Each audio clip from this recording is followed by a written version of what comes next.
clock one time.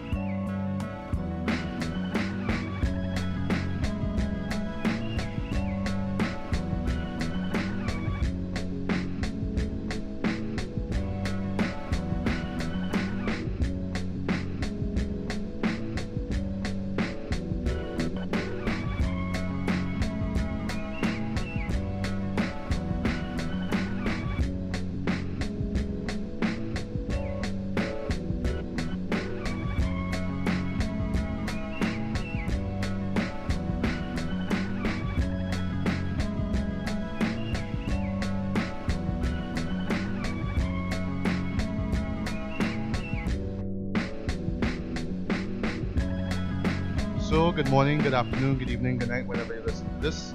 This is Matthew Bailey alongside my critique and partner in crime, Ricardo Medina. Hello, hello, hello. And this is another episode of Beers, Beats, and Deli. Mm-hmm. Yeah, so how did you spend your Father's Day, Ricardo? It was good.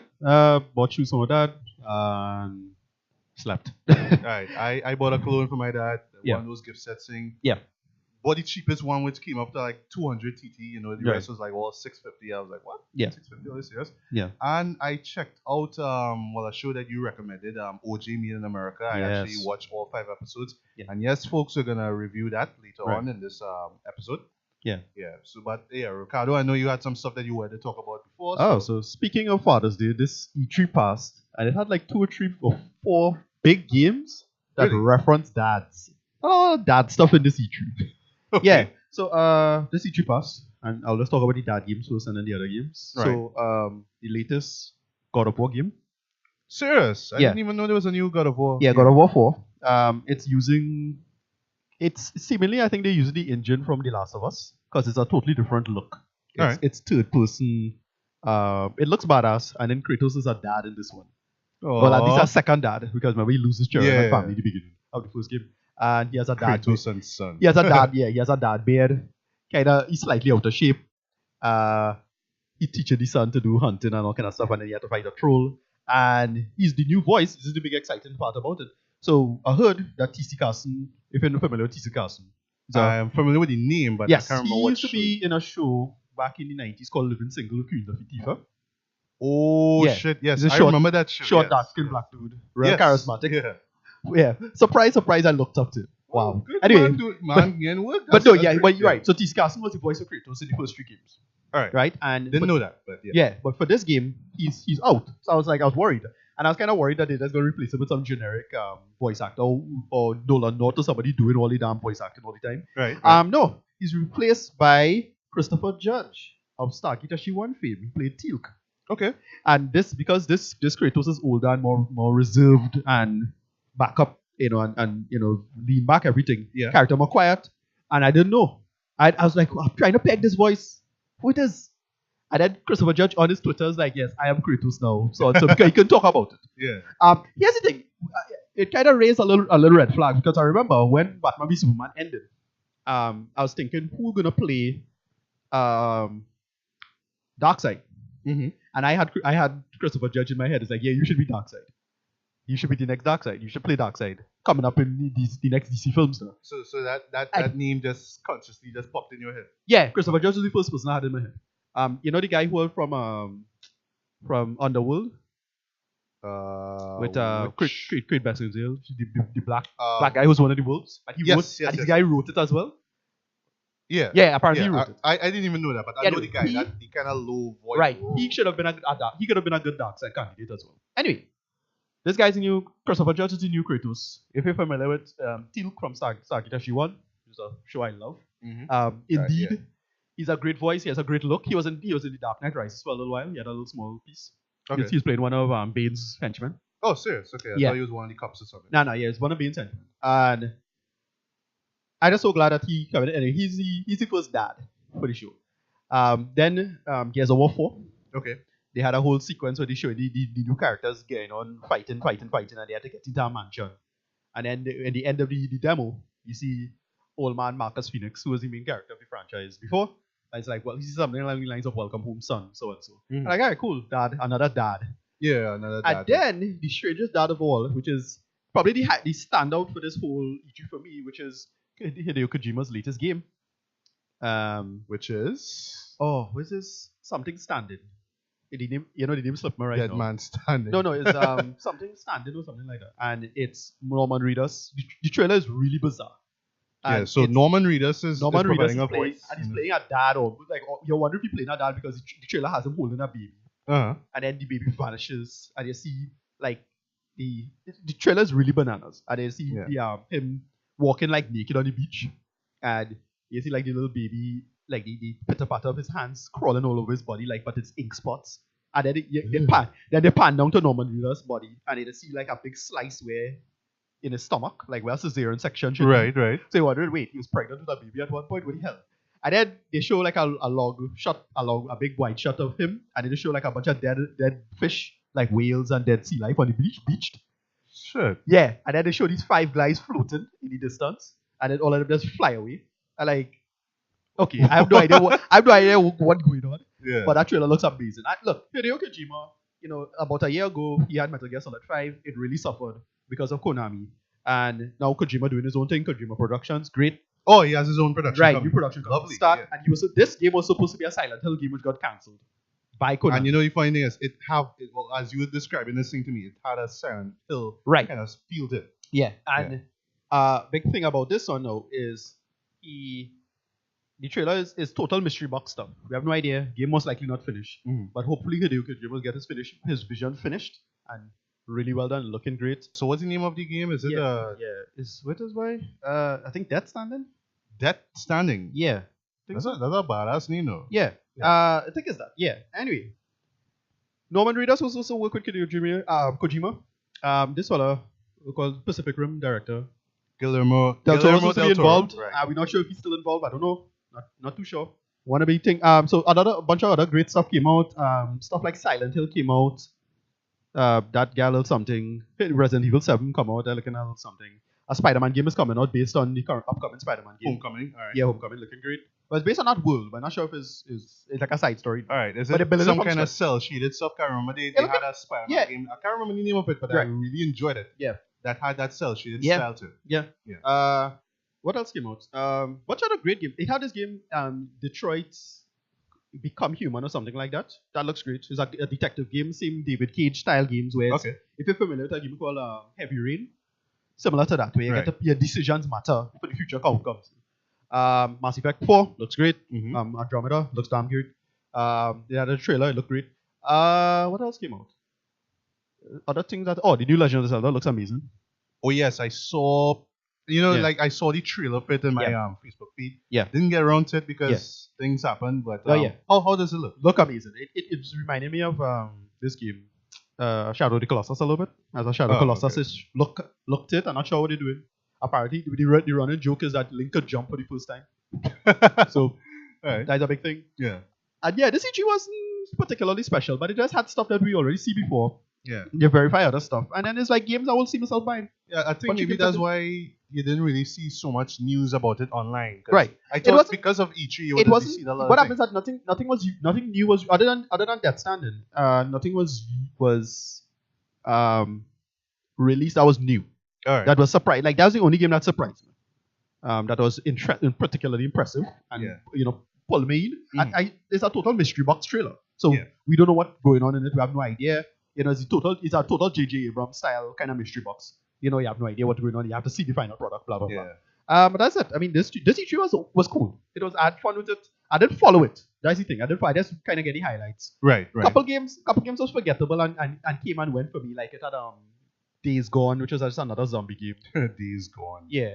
It had Titanfall 2, which I wasn't too hype about. Titanfall 1 was a bit of a disappointment for me. It had good stuff in it, but overall it was kind of terrible. All right. And a bunch of other games that just came and went for me, and that's about it. This E3, from what I understand, Sony and Ubisoft is the only ones who pull out anything interesting. Nintendo was terrible, except for Zelda. Almost all of Nintendo was terrible. They just had a bunch of Pokemon stuff, and that's pretty much it. And Xbox had a couple things that was kind of interesting, but still kind of boring.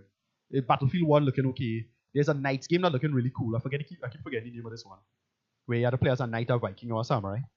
What? And it's supposedly realistic combat.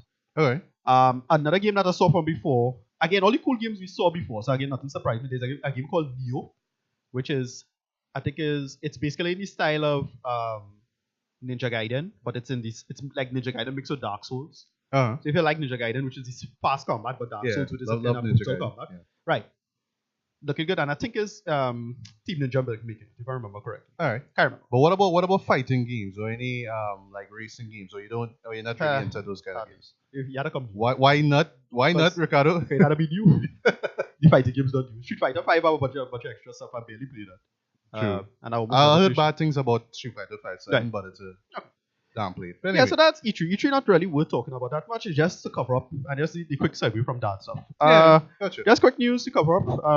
Orange is the New Black new season came out. Yeah, came out Friday. Yeah. Last week Friday, yeah. I haven't seen it yet. I haven't gotten a chance. I'll binge watch it tomorrow. So I'll Yeah. try to binge watch it this weekend. sometime, yeah. Or sometime. Yeah. On very, very unfortunate news as of yesterday from the time of recording. The death of Anton Yelchin, the actor. Yes. From what I I got understand- the news last night. Yeah, you know. it was Wow. just really, really sad. And it's a really freak accident from what I Yeah, understand. yeah. It's something with the car was in neutral and it pinned him next to his gate or something like that. Yeah. It was really, really sad. And he's young. He's 27 years old. He He appeared in is- Terminator Salvation, Right. of course, the last two Right. Star Trek Yeah, movies, he's- and this one coming he's up here too. Basically, he's the new checkoff for the new Star Trek, and well, Yeah. that seems to not be the case anymore. So it's Yeah. really unfortunate. I don't know if they'll replace the actor, replace the role, or they Yeah. might kill the character off. I'm not sure. I don't know, but Don't know what I'm it'll just hoping that that Paramount and Bad Robot don't do like Universal and really try to cash in and this Right. actor's Like dead, Paul so come and Walker. see the last movie with him, like Paul Walker. like what they did with Paul Walker. in Right. Fast No, but and Furious. he was an actual promising actor. He did one of the movies I like with him recent was Green Room with Patrick Stewart. Yeah, Which which, was- I want to see. Yeah, with some That racist indie rock band types in a bar. Really strange, but really, really well done and very funny. Right. Yeah, but he's a good actor. Yeah, he had his roles. I liked him in Yeah. in Terminator Salvation. Yeah. I hated the movie, but Yeah. I liked So his yeah, character. he had his roles. He had some good little spots. And yeah, it's just a young film snuffed out too early. It's really, really sad. and unfortunate. really unfortunate. Though. Yeah, so 2016 FU. Wow. Yeah, so many lot damn good of celebrities going gut on. punches, boy. My Yeah. goodness. Yeah, God punch, Mr. Muhammad Ali. yeah. Slice. Cheese, right? So many good celebrities just going off. And, you know, we now reached like the first half of the year and all this all stuff. of this, yeah. So Yeah. anyway, marching on. Okay, so we did. What did you saw? We saw Yeah, well, I saw the Conjuring 2 yes sequel to actually a horror movie that I enjoyed back in 2013 called The Yeah. Conjuring. Yeah. Once again directed by James Wan. Aha. We both saw Finding Dory, Yeah. which is I don't even want to call it a long-awaited sequel. I would just say it just took really long for them to make this movie. Right. Yeah. And then we saw the we saw documentary. OJ Made in In America. documentary. Was the guy named Ezra? Ezra Edelman. Yeah, Ezra Edelman. I saw him did a interview on MSNBC with Lawrence O'Donnell, I think is his name. All right. He kind of explained the nature of the show and why the show was made. Now, it's kind of unclear to me why, but O.J. Simpson is popular for some reason right nowadays. It could probably be because of a resurgence of race politics or identity politics and the nature of O.J. Simpson as a person, Yeah. what he represents, who he represents, what he is, his life, his career, and his legacy, what he became, and he became the nexus of everything that was pathological in the United States socially. And we had The People versus O.J. Simpson a couple months back, right? Right. Yeah, fictional show on I think it's FX. yeah. American Crime Story. Right, first right. season. I thought that series was great. Yeah. But the only thing that I had a problem with was the portrayal of O.J. Simpson himself. Oh, and That's it was Cuba Gooding Cuba Jr. Jr. Yeah, I played don't him, think he played the role quite. I thought the role wasn't directed quite well, but it was based on a book. So from what I understand, that's the narrative that book put forward right? about O.J. Do you have an Simpson. idea who wrote the book? Because I'm I wondering forget. if I really the forget. author was in this was interviewed in this movie. Yeah. I really forget the guy's name. But just now is a kind of counter. Now that to me, I thought that series spun it as if O.J. was guilty but unstable. That's the narrative it put forward to me. That's what I got from it. This kind of was a little on the other side of the argument. So this was saying, oh no, well, O.J. might be guilty-ish, but it kind of errs on the side of in his favor. Yeah. A little bit. Because it's one of those kind of these because of a debate like this, it's one side is wrong for the right reasons and the other side is right for the wrong reasons. Yeah, exactly. That's what it is. Every time you have these big debates like that, it's moral confusion. Yeah. It's people's moral heuristics clashing with other moral heuristics, not really clear narratives. And I just want to talk about this. I just want to say this documentary is fucking amazing. Yes, it is. Holy I will crap. say, hands down, it is one of the best documentaries I have ever seen. Yes, right. And this is coming from somebody who probably watches 2 or 3 Right. feature-length documentaries a year. Yeah. This is Oscar worthy. This is probably this one gonna of the best get movies this might I get have seen something. this year. This is gonna get some Emmys for sure. Yeah, Um, definitely. Much like how much like how the People versus O.J. Simpson kind of get Emmys too. This can get Emmys too. Yeah. This was well, it's based on the ESPN 30 for 30 series, right? Right. Great series on football stars mostly. They did, but there's a lot of sports celebrities. The last good one I saw was the one on Bo Jackson. Okay. Great series. It's a solid series. Yeah. It gets into the life. It's great. And ESPN, they just get Ezra is a truly good talent in terms of just telling a narrative and building a narrative. Yeah. But there's a lot of material to work with because it's not just OG. Exactly. It's not just the trial leader. Yeah. It's not even just the time period the trial took place in, which is all documentaries on their own. And a lot of people attempted documentaries on their own about all of these things. Yes. And I won't say come up short, but this documentary just went above and beyond the Call of Duty of putting forward a narrative for you. Yeah. And they do this so well over the course of what, five episodes, each one talking about 90 minutes. hour and, 90 minutes. So it was originally, from my understanding, this is what I remember from the document, from the interview. It was originally meant to be 5 hours long in total. Right. And then he say, no, let's carry it a little further and build up a longer, grander narrative about O.J. Simpson. Yeah. And what O.J. Simpson means. So it's not O.J. It's not O.J. made in America. It's O.J. made in America. Yeah. That's what it is. It's really about this man, what he represents, who he is, the demographics he lived in, his subjective experience his subjective experience about race, about class, about celebrity, and just to see the entire thing just rotate. Yeah. And boy, the opening of it alone just won me over. When they just had this opening where it shows his parole hearing from his recent crimes involving his sports memorabilia. Right.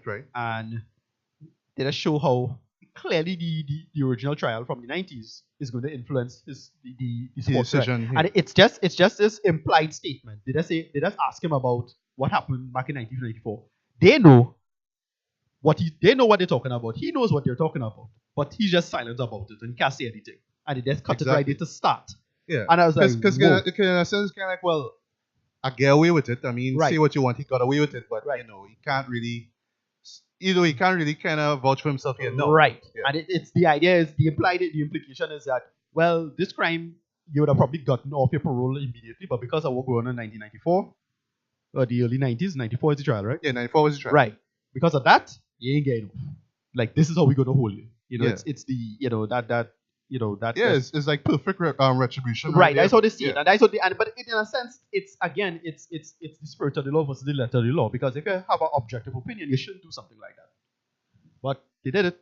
And they didn't, it's just total bias on both sides.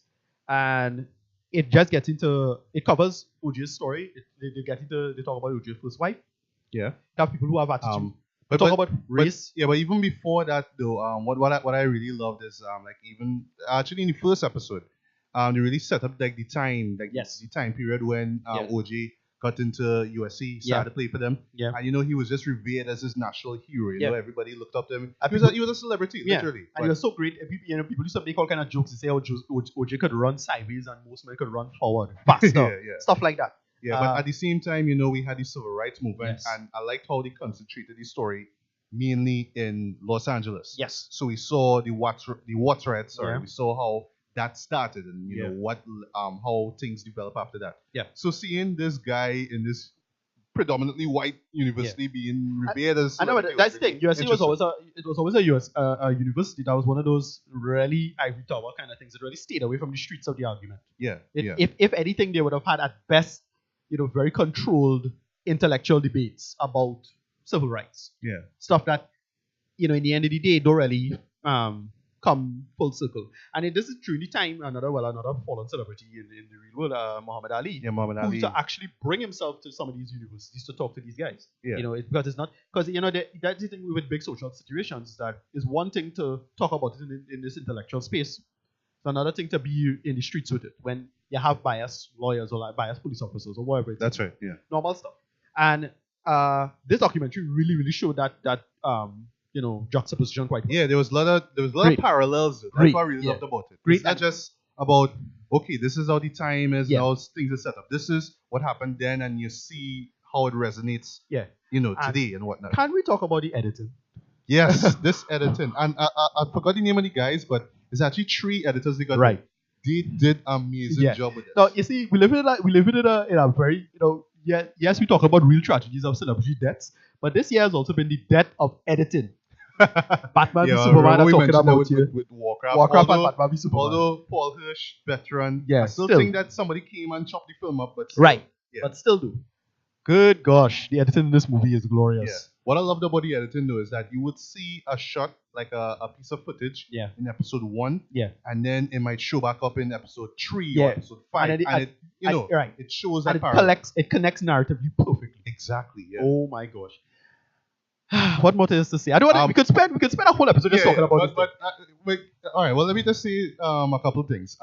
Right. So, growing up, I didn't really know much about O.J. Simpson. I think I mentioned this before. Right. I just really knew him as just the black guy from Naked Gun, right? And then this case happened with Nicole Brown, and I honestly didn't really follow up much about it because I was young and dumb. I was what, 10 at the time. 9. I mean, I was looking forward to like summer blockbuster movies. Right, exactly. I know, but it was something that so the first time with OJ, I never understood how trial. In my head, I always thought that trials used to take 2 months at most. Oh, okay. And to hear that a trial took a year is ridiculous to me. It was 15 months, I think it took. Right, about a little over a year. Yeah. And in my head, it was like, why so much people paying attention to this? And I don't know how the older cousin was supposedly, into it, and he was like, "Hey, you think you're guilty or not?" I was like, "Well, you're asking me this. I don't know." Like, I didn't really exact, but you get a sense. But the thing is, it's because of the nature of the night, and this is where the People vs. OJ series did well, right? Which is you get into the nature of technology and changing demographics and celebrity, and then the idea that a black man could buy justice, quote unquote.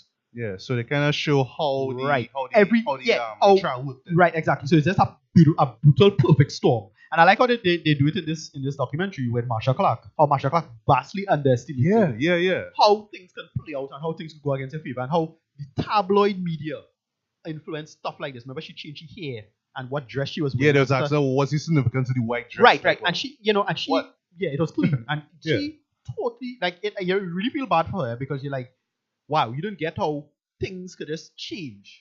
The landscape of how something could change, and your quote-unquote rational thought could just totally be undermined by stuff like this. And this is where Johnny Cochran and them do such a good job with. Exactly. And I like, and speaking of Johnny Cochran, I like how you saw like both sides of his involvement in this case. So some people like, well, he's just doing his job. He's the best in his field. So this is a one-time opportunity for him. On the other hand, it's like, but dude, why are you doing this? Why are you bringing up the race card? Why are you bringing up Adolf Hitler? It was dirty pool. It was real dirty pool. But it again, it's one of those, right for the wrong reasons, wrong for the right reasons type scenarios where you like looking at it from there's no way you could be quote unquote truly impartial in this whole scenario. Exactly. It's virtually impossible. You have to be an alien from another planet. So you have to be completely oblivious to what's going on. You have to be, exactly. And if you're that oblivious, then you're not even involved. You're not supposed to be involved anyway. Exactly. Exactly. And that's why it worked. I still love Courtney B. Vance. Just to go back to People who played Cochran, right? Cochran, yes. And there was a good counterbalance to the miniseries. So the miniseries is a workable fiction. This one is a workable documentary. Yeah. And I actually would love to. I actually want to see the People versus OJ. Yeah, and it was it was yin versus yang for that, because the thing with, as I always say, fiction is with fiction stories and narratives, it's telling the true fiction, whilst with a documentary, it's telling the fiction through a truth. Yeah, that's the double balance now. One of the reasons why I think documentaries are fundamentally intellectually dishonest. But that's a different debate. Right. So let's get back there for a second. What I was saying before, right? So growing up, I didn't really know about it, but I knew. I mean, I saw the verdict and everybody and how people reacted to it. Yeah. I thought, well, that was it. But after seeing this movie, And yes, over like throughout the years, I learned bits and pieces about what happened, and Yeah. he really did it, but how Yeah. come he got away with it? Right. But in this movie, they just fully illustrated everything that went down. Yeah. You saw what happened prior to the murder. You saw how detectives or whatever Right. may or may not have tampered with the evidence. Right. You saw every single Right, thing. yeah, because they got into that part about what it is framing a guilty man. Yeah, framing a guilty Love man. that. Yeah, I love that. That's a classic kind of scenario because again, it's a great moral situation, which is they're guilty, they're gonna get away, but what you gonna do to deal with that? Yeah. Classic framing a guilty man. It's breaking the letter of the law, but operating within the spirit of the law. Yeah. Classic moral, confusion scenario. You're doing a bad thing to deal with a worse thing. Quote Exactly. unquote. Yeah. But what I scenario. truly loved about this show was just how it always goes back to like race in America. Yeah. It's always about Because one minute OG is being praised, and then next minute he's criticized, or right. in this case, ostracized by the same people who. And it's interesting, right? And it's interesting to see both sides flip on the matter because now you have white people who love OJ all the time, and black people never like OJ. And then black people is all like and free OJ, free OJ. Right, and then this switchy paradigm. Yeah, it was great. And it was even like one of the, I remember there was an interview with a reverend, and he said, either a reverend or activist. Right. This is what he said, well, basically, he was just the vessel that we are going to use to express what black people were thinking at that time. Right. And it's fascinating to watch how people who never really, that's the interesting thing about, as I always say with social systems, you don't know where you're going to come from to get your opponent. Yeah. That's what Georgia was. Some people argue Donald Trump is that now with politics. Right. It's like a whole bunch of people who supported Donald Trump don't care about Donald Trump. Is that what Donald Trump is doing? You open my back door to your particular political beef, whatever that is. It's all chess at the end. Right. And it's that waiting for a strategy, waiting for time. Exactly. There's a cynicism to it, and Johnny Cochran exploit that. Everybody's exploited. Nobody innocent in the matter. Yeah. Well, there's a couple things before we get to our rating. Yeah. So editing, near perfect, I should say. I love the music as well too. Yes. Although that sad brass one. I realize it's like this little tactic that they love to use like with documentaries or like shows that deal with American politics. Yeah. So like you have Spike Lee's. I remember the one that he did with the Levies, right? Yeah.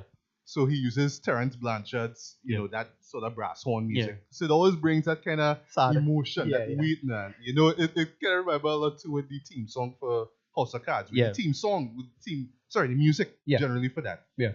I don't know, it's something about jazz music and this one always bring that's music. Yeah, exactly. It's all American. So I love that. Yeah.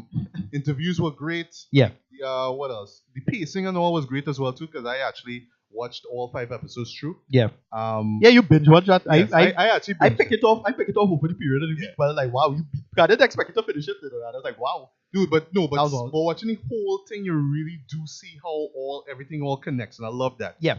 Okay, though sometimes you see 2 episodes and then you go back the next day, no offense, and like, oh yeah, remember that. But actually seeing everything unfold is like, good. Wow. Okay. And you put it on clear eyes. If I just have one tiny little gripe is that the last episode, part 5, didn't have that much emotional heft to it. Right. In the first half, it did when we saw the verdict of the case, and you saw how Ron Goldman reacted to it. Like that really hit my heart. Yeah. Especially the other guy, the one who had OJ try the gloves on. Right. Which was stupid, but at the same time, Chris Darden. Yeah. That he wanted to do something. And that's the thing with the movie. I don't know if I can't remember the documentary. Did the documentary cover this when they told OJ to not take his pills, so his hands would swell up, or something like that? They mentioned, one of his friends, I think his agent mentioned something about the arthritis that he had. Right. Yeah. But they say how his hands would swell if he don't take his pills. And they didn't mention the swell. Just the arthritis. Right, and that's why his hands couldn't fit the gloves. Like, the gloves were supposed to quote unquote fit. Yeah. And Darden was like, he just went out there and listen, props to Chris Darden because he made excellent decisions that didn't work out in his favor. He made some really smart decisions. But some people thought he was stupid for having him do that. No, latex gloves. No, it was smart. It was a smart choice, but it was a smart choice that didn't work out. In my opinion, I think that was a smart choice, but that didn't work out. Yeah. It's one of those scenarios where it's a very smart and rational choice, but if something switch up, it'll break you. Yeah. And I think he took a big risk in that. And one little thing that I picked up too, once again with parallels. Yeah. Remember, I think it's in the first episode where they mentioned that OJ was trying to beat Jim Brown's record. Right. And then later on there was this younger fella, Marcus. I think it's Marcus Brown or something like that. It'll No, come Marcus back. something. Yeah. And there was this whole thing about maybe he was jealous of Marcus because he was younger and more talented than OG was. So when they talked about this guy here, they were talking about, well, he was going up against Cochran. Right. So like this whole kind of battle, that kind of that whole American thing, always wanting to be better than the other person. Yeah. Because that's the thing with Darren. Darren was supposed to work for Jeremy Cochran. They were friends. And he. All right, I just thought they were just like, no, you know, they knew each other. They had to. I mean, statistically, they just had to. Black lawyer. Yeah. Cochran older, he younger. And he was ultimately, I think he was supposed to work for him, and then he ended up coming against him, and he didn't know how bad Johnny would have been. So that's a whole thing now, because he actually really resented Johnny's tactics, and just Johnny just played really dirty pool. Let's admit that. Yeah, he did. You know, it's that level. But it's just an interesting paradigm that played out. I'm gonna give him a rating. Yeah, give it. Well, I don't already reference no rating for TV shows is the same as for movies, but I give this a must see. It's high. I'll give this like a 9.5 out of 10. Near perfect. Yeah. Documentary, in my opinion. It's really well done. It should win Emmys. I expect it to. Mm-hmm. It should, because it's very good. Yeah. It's very agreed. Totally very agreed. well made, very touching, and they really balance it quite well. Yeah. But gives an opinion. Because that's what my thing with documentaries. They always say that with documentaries. If you try to be truly impartial, you'll make a shit documentary. It's not impartial. Let's be clear here. It's not a fully impartial documentary. You know what? I thought I got a sense of what side they were on in this. But they gave everybody a voice, especially people like Mark Fuhrman. Like even Mark Fuhrman got a voice. Yeah, he did. And he was painted really badly throughout the trial. Exactly. So, yeah. But he did what he had to do, you could say, right. at the time of the trial itself. Yeah. Well, all right. Well, for me, as rating goes, all right, guys, I'm going to say this is probably one of the best documentaries I've seen in ages. Yeah. And as far as movies go, I'm just talking about just everything together as a whole. This is one of the best movies I have seen for 2016, guys. Just getting a rating. Yeah. This might make the list. All right. So I see this being in my top 10. Yeah. So this was so good. I want to wrestle with this thing, but right now, I did just let out the bad guys 5 out of 5 stars. Yeah, wow. Yeah. See this movie before you die.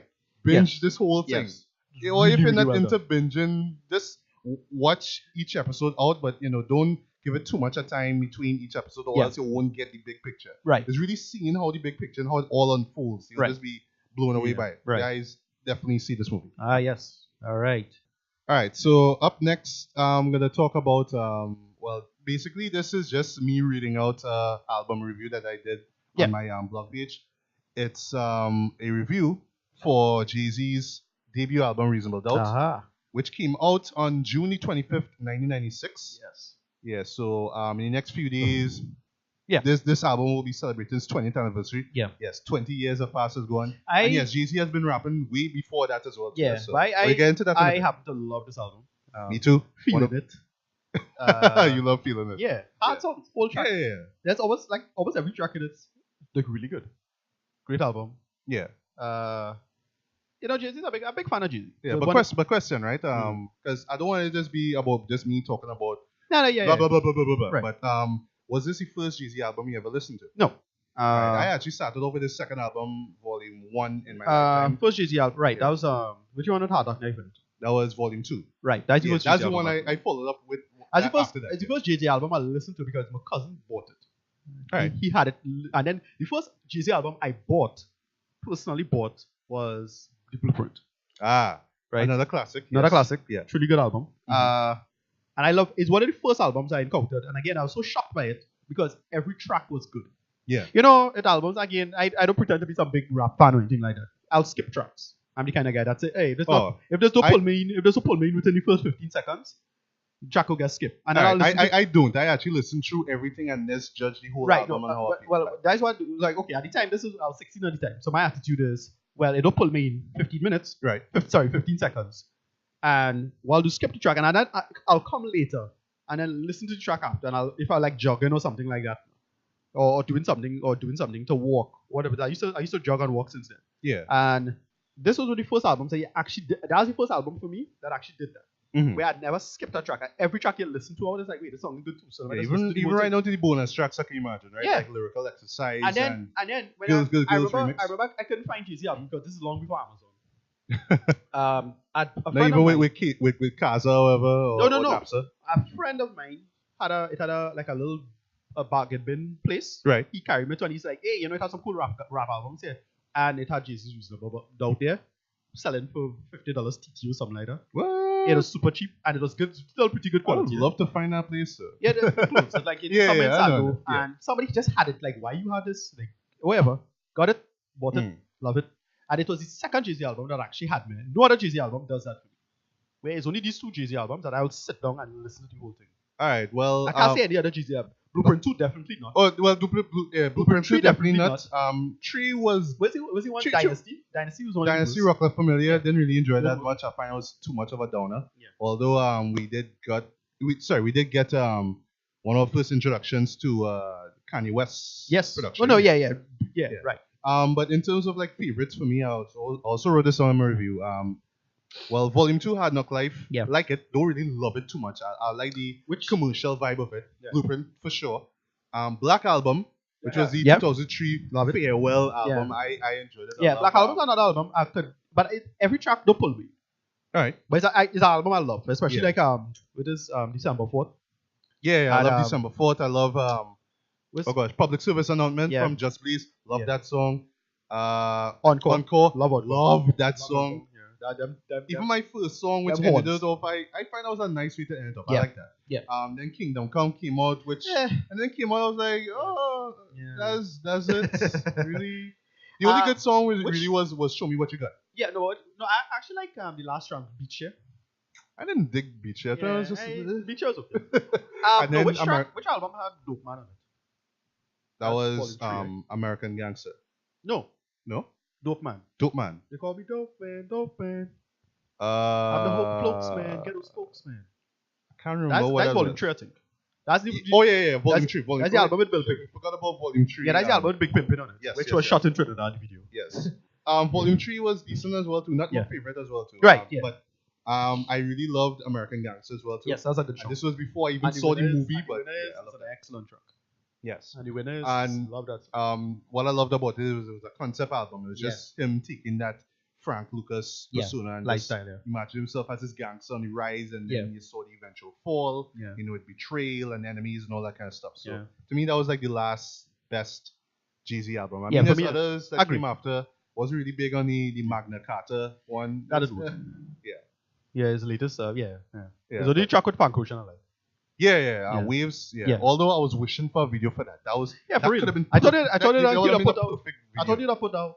Speaking of that, everybody pissed off Franco shouldn't coming out no album. With no album this year. The man at work, be patient, guys. Yeah.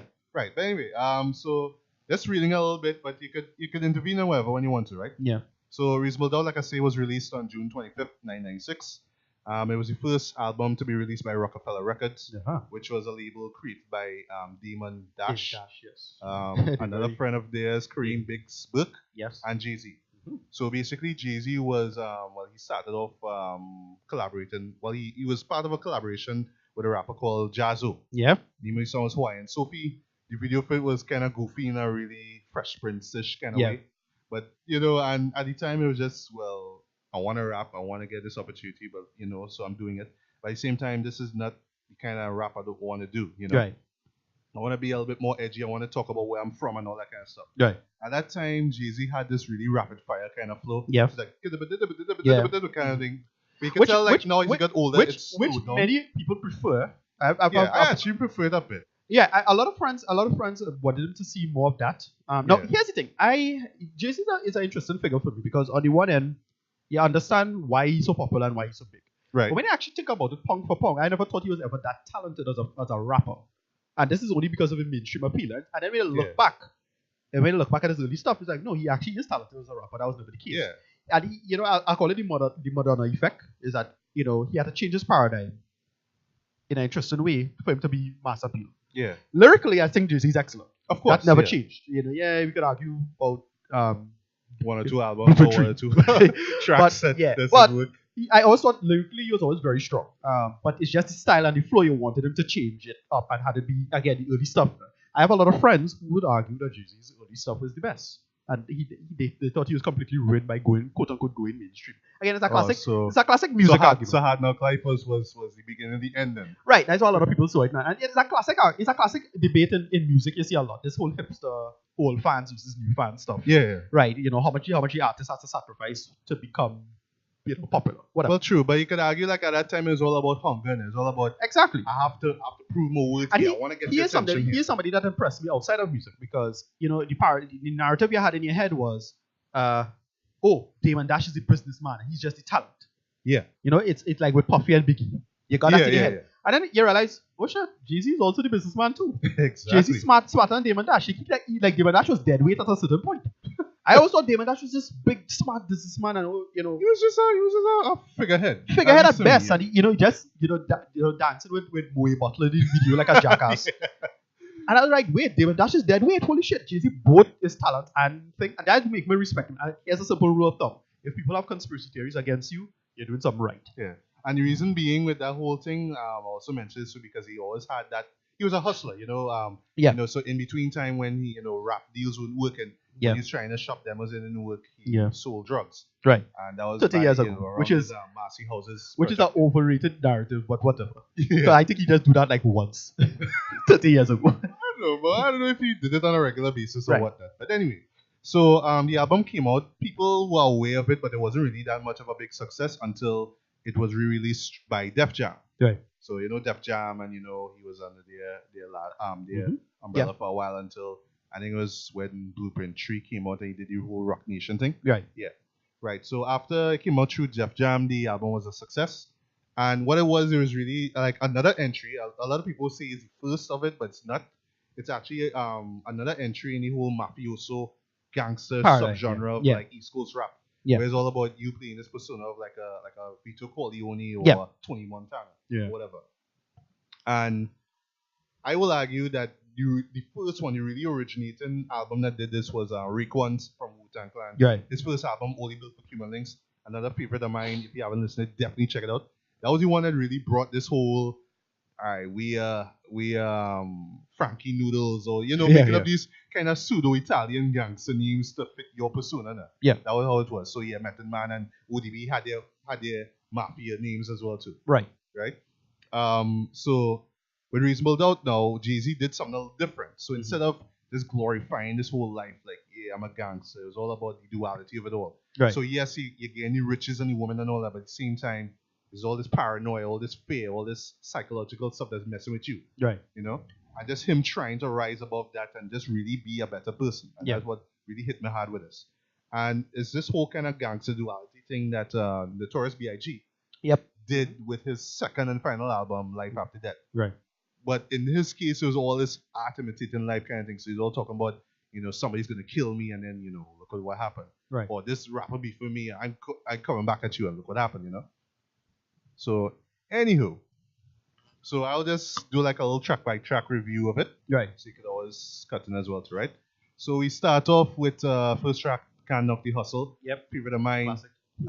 Features Mary J. Blige doing the vocals. And truly classic, yeah. And we get our first introduction to one of Jay-Z's friends. He calls himself Pain in the Ass. Okay. Don't know why he's called that. But he's the one who always does these little intros. Like he did it for the first 3 albums. Right. Where he's always like imitating some Al Pacino character from a movie. Yeah. So in this case, he does a scene from Scarface. So it's like, hey, big man, you want to make some big bucks? Let me see how tough you are. Yeah.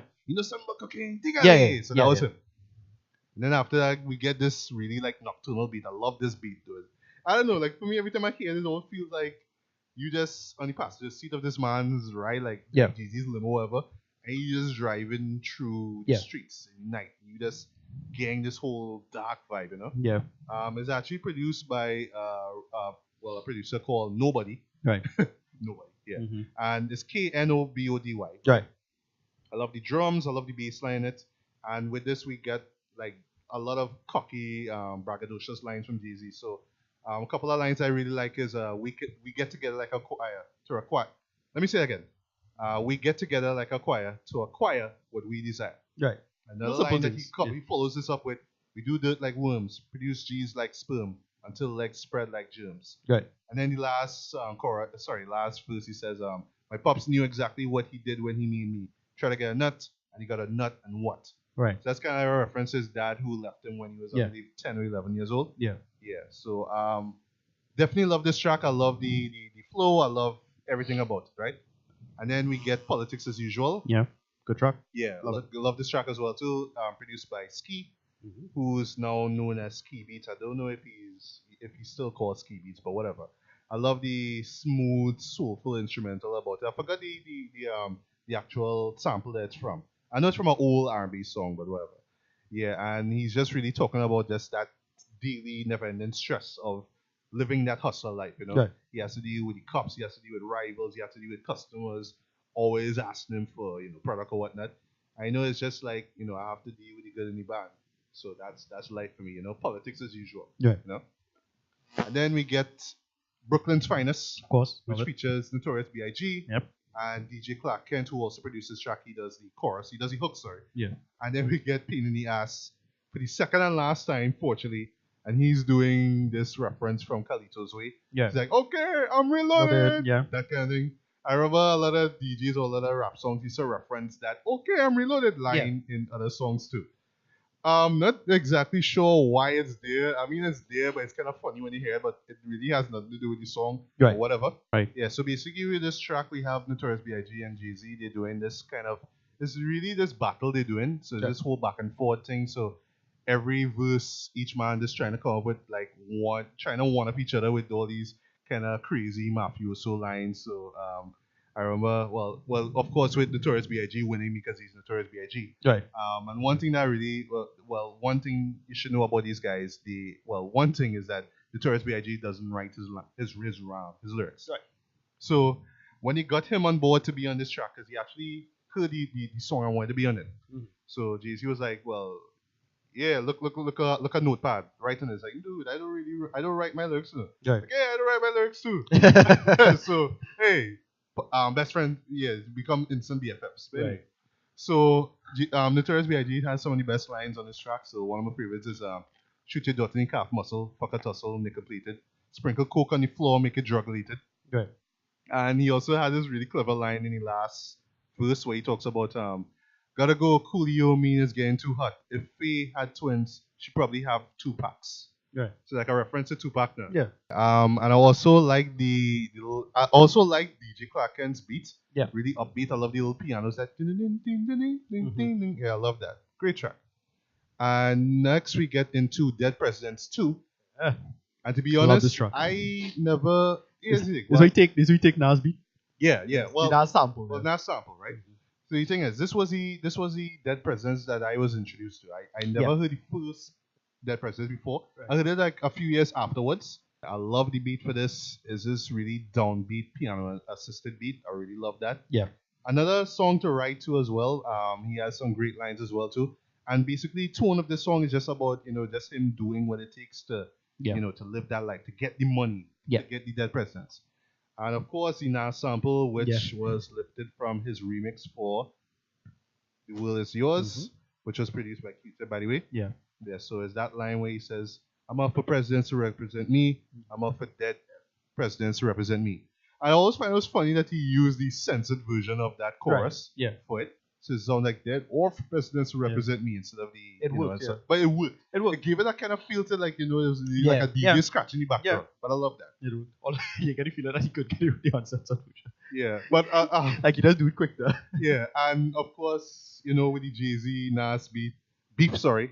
Yeah. I love where in the song The Takeover where he said, you made it a hot line, I made it a hot song. Yeah. And that is what he did with this song, definitely. No, literally, if it really wasn't for that sample, that song would have been forgettable, Yeah. All right. What is yours? Is that a classic song? Of course. Yeah. I actually love the remix as well, too. Yeah. It's a lot darker than the original one, but I love it, And next track, one of your favorite songs, Feeling It. Yeah, love it. Features Mecca. I have no idea where she is. The high that you'll get from the line. Yeah. The hook. Yeah. It's the biggest hook in the world, but it works. Yeah. It has this kind of laid back, kind of relaxed vibe. Like it just kick back, like and then the jazz piano. Sip some orange juice and just chill. And the jazz piano. Yeah. The music video first is hilarious. You know, I was just about to mention the music video. Like, you know, you have your I always see this. This is like the Shabarang. Right, that was the what I Still was Love a thinking Man, of. I was where you thinking always of have that. the girl flexing Yeah, that kind of way. that Shabarang. I think she dressed this Same outfit, bikini. same And outfit. then that crappy 90s bikini, late 80s bikini. Oh Lord, yeah. Yeah. What was always get me about that video, right? It's like you out in your motorboat, right? You having fun, you chilling, being dashed there, drinking course. moet, having fun. And then you have these two guys just come out, Yeah. just firing shots like, what? Yeah. And it have a part with a dude diving off a cliff for some reason. Oh yeah, something like that. In the water? It's some Jamaican guy Yeah, who was yeah. doing some Harassment, deal and then he called him in the bed and all these kind of gags and shit like, dude, Yeah. you're supposed to be on your vacation, bro. Yeah, no, it's a ridiculous video, but it's hilarious and it works. Yeah. It does. It's very funny It's too. fun, yeah. Yeah. And then the next track number 6 is The Evils, Yes. or called Very, Devils. very, very, so very good track. It's produced by one of my all-time favorite producers, DJ Premier. Mm-hmm.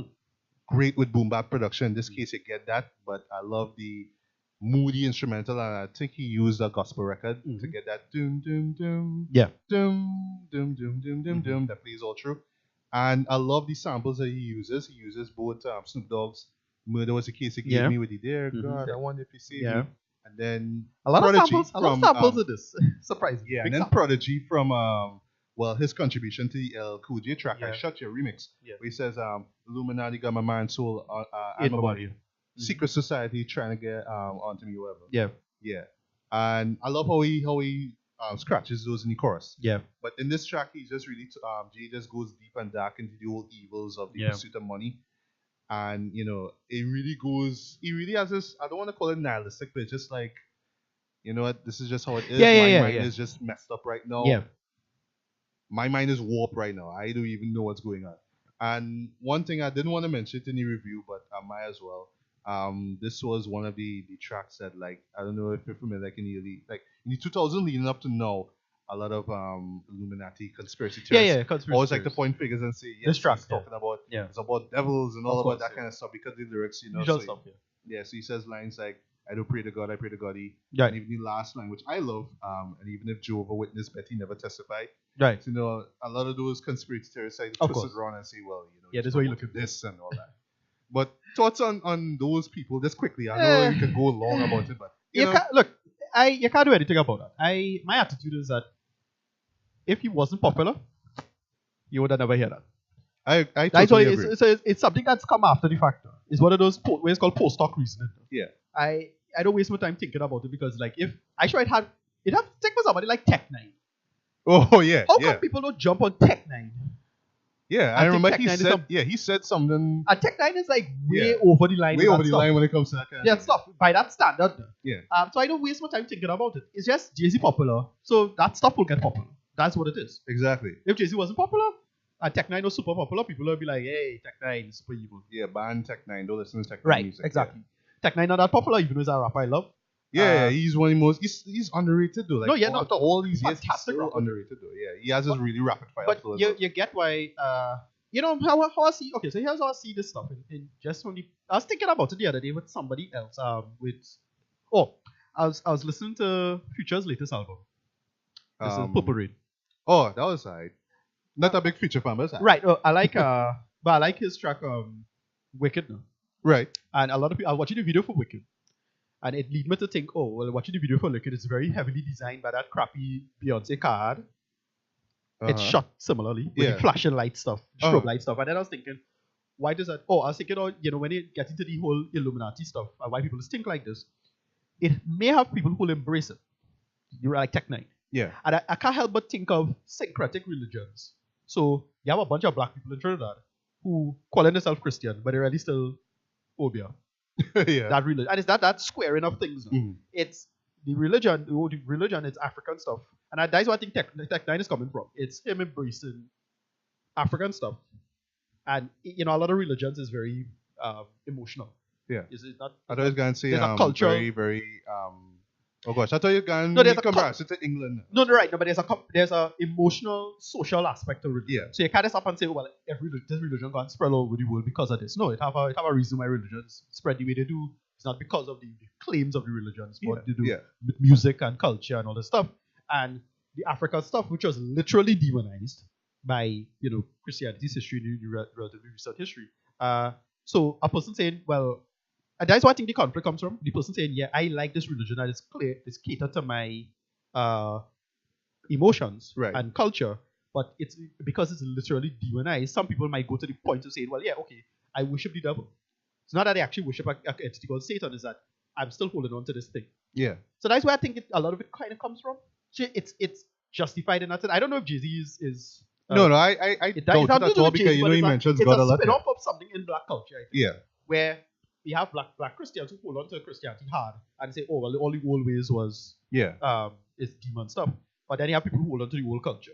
Yeah. And then because they can't control the narrative, and like us get one of the big problems with sub-Saharan Africa history is no written records. Right. So you can't really clear argument up too well. Everything is word of mouth griot culture now. Mm. And that's a big thing there. So that's where I think it comes from, and that all these hang-ups that still exist. Okay. That's my kind of 2 cents on the matter. I don't know. All right. Well, for me, I like, you know, it's nobody claims. Yeah. Nobody claims. My thing is like cause me at first when I used to hear these songs, like in particular, I used to like one song, like the final track from Ready to Die from Biggie, Suicidal Thoughts. Yeah. So the first line where he says, "When I die, fuck it, I want to go to hell because I'm a piece of shit and I right. fucking tell." Now, first time you hear that, it's easy like, for you to think, well, whoa, okay, really shocking. But it's when you really think about it, you understand the suicidal thoughts then. Yeah. You know? So you could judge for yourself whether you could debate for yourself whether, oh well, Biggie is secretly working with Satan and blah blah blah blah blah. Right. But then that is a person's last thoughts, you know. Right. You don't know, you never been what the person been through. Right. As that kind of same parallel, of course, with the evils. You don't know how this hustling life is. Right.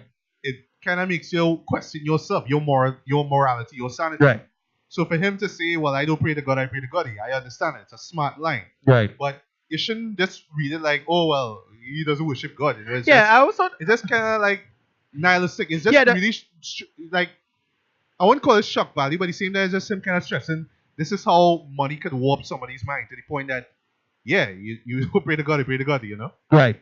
I always thought also people who attack people on this level always operate in bad faith. Like the mere fact that they attack them on this level by saying that they do this and that's why you shouldn't listen to them. I remember MC Hammer made an anti-Jeezy track. Just to start a feud. And I couldn't help but see it as being completely cynical on his part. That was so dumb. Well, MC Hammer has no career now and Jay-Z's super popular, so I need to start a feud. And if I can start a working feud, that'll make me popular. Yeah, but you remember how it started, right?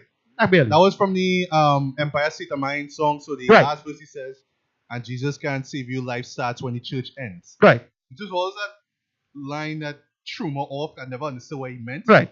But yeah, MC Hammer took that one line, just run with it. Right. I think the chorus, you say run, you better run with it. Right. Yeah. Anyway, yeah. No, but I don't know. I can't help but every time I hear this conspiracy theory stuff, it's, in my opinion, largely done in bad faith.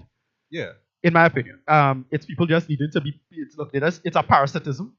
You need something popular, and I need to make an enemy of something popular. Therefore, I'll become popular. Exactly. Right. So, and it have people. At that point in time, I actually believed it, and I believed that point in time, but I was like, seriously? Yeah, you were saying? Yeah, but that's it. I think it's just cynical. I also thought it was very cynical. Right. Very few people actually operate like that. If you were really religious and you think this person's a problem, you won't attack them in this way. I agree. If you're really serious about it. That's so long story short, guys, don't go into this song thinking it's about, worship Satan and all that. It's just really this kind of psychological story. So just think about what you're listening to. That's all I have to say. Right. So moving along, track number 7, 22 Twos. One of my favorite as well too. Love it. And what I like about this track is just how clever it all is, right? So at first, like, when he's rapping and all that, I love the Tribe Called Quest reference. He kind of kick it. Yes, but there's the part with nice track.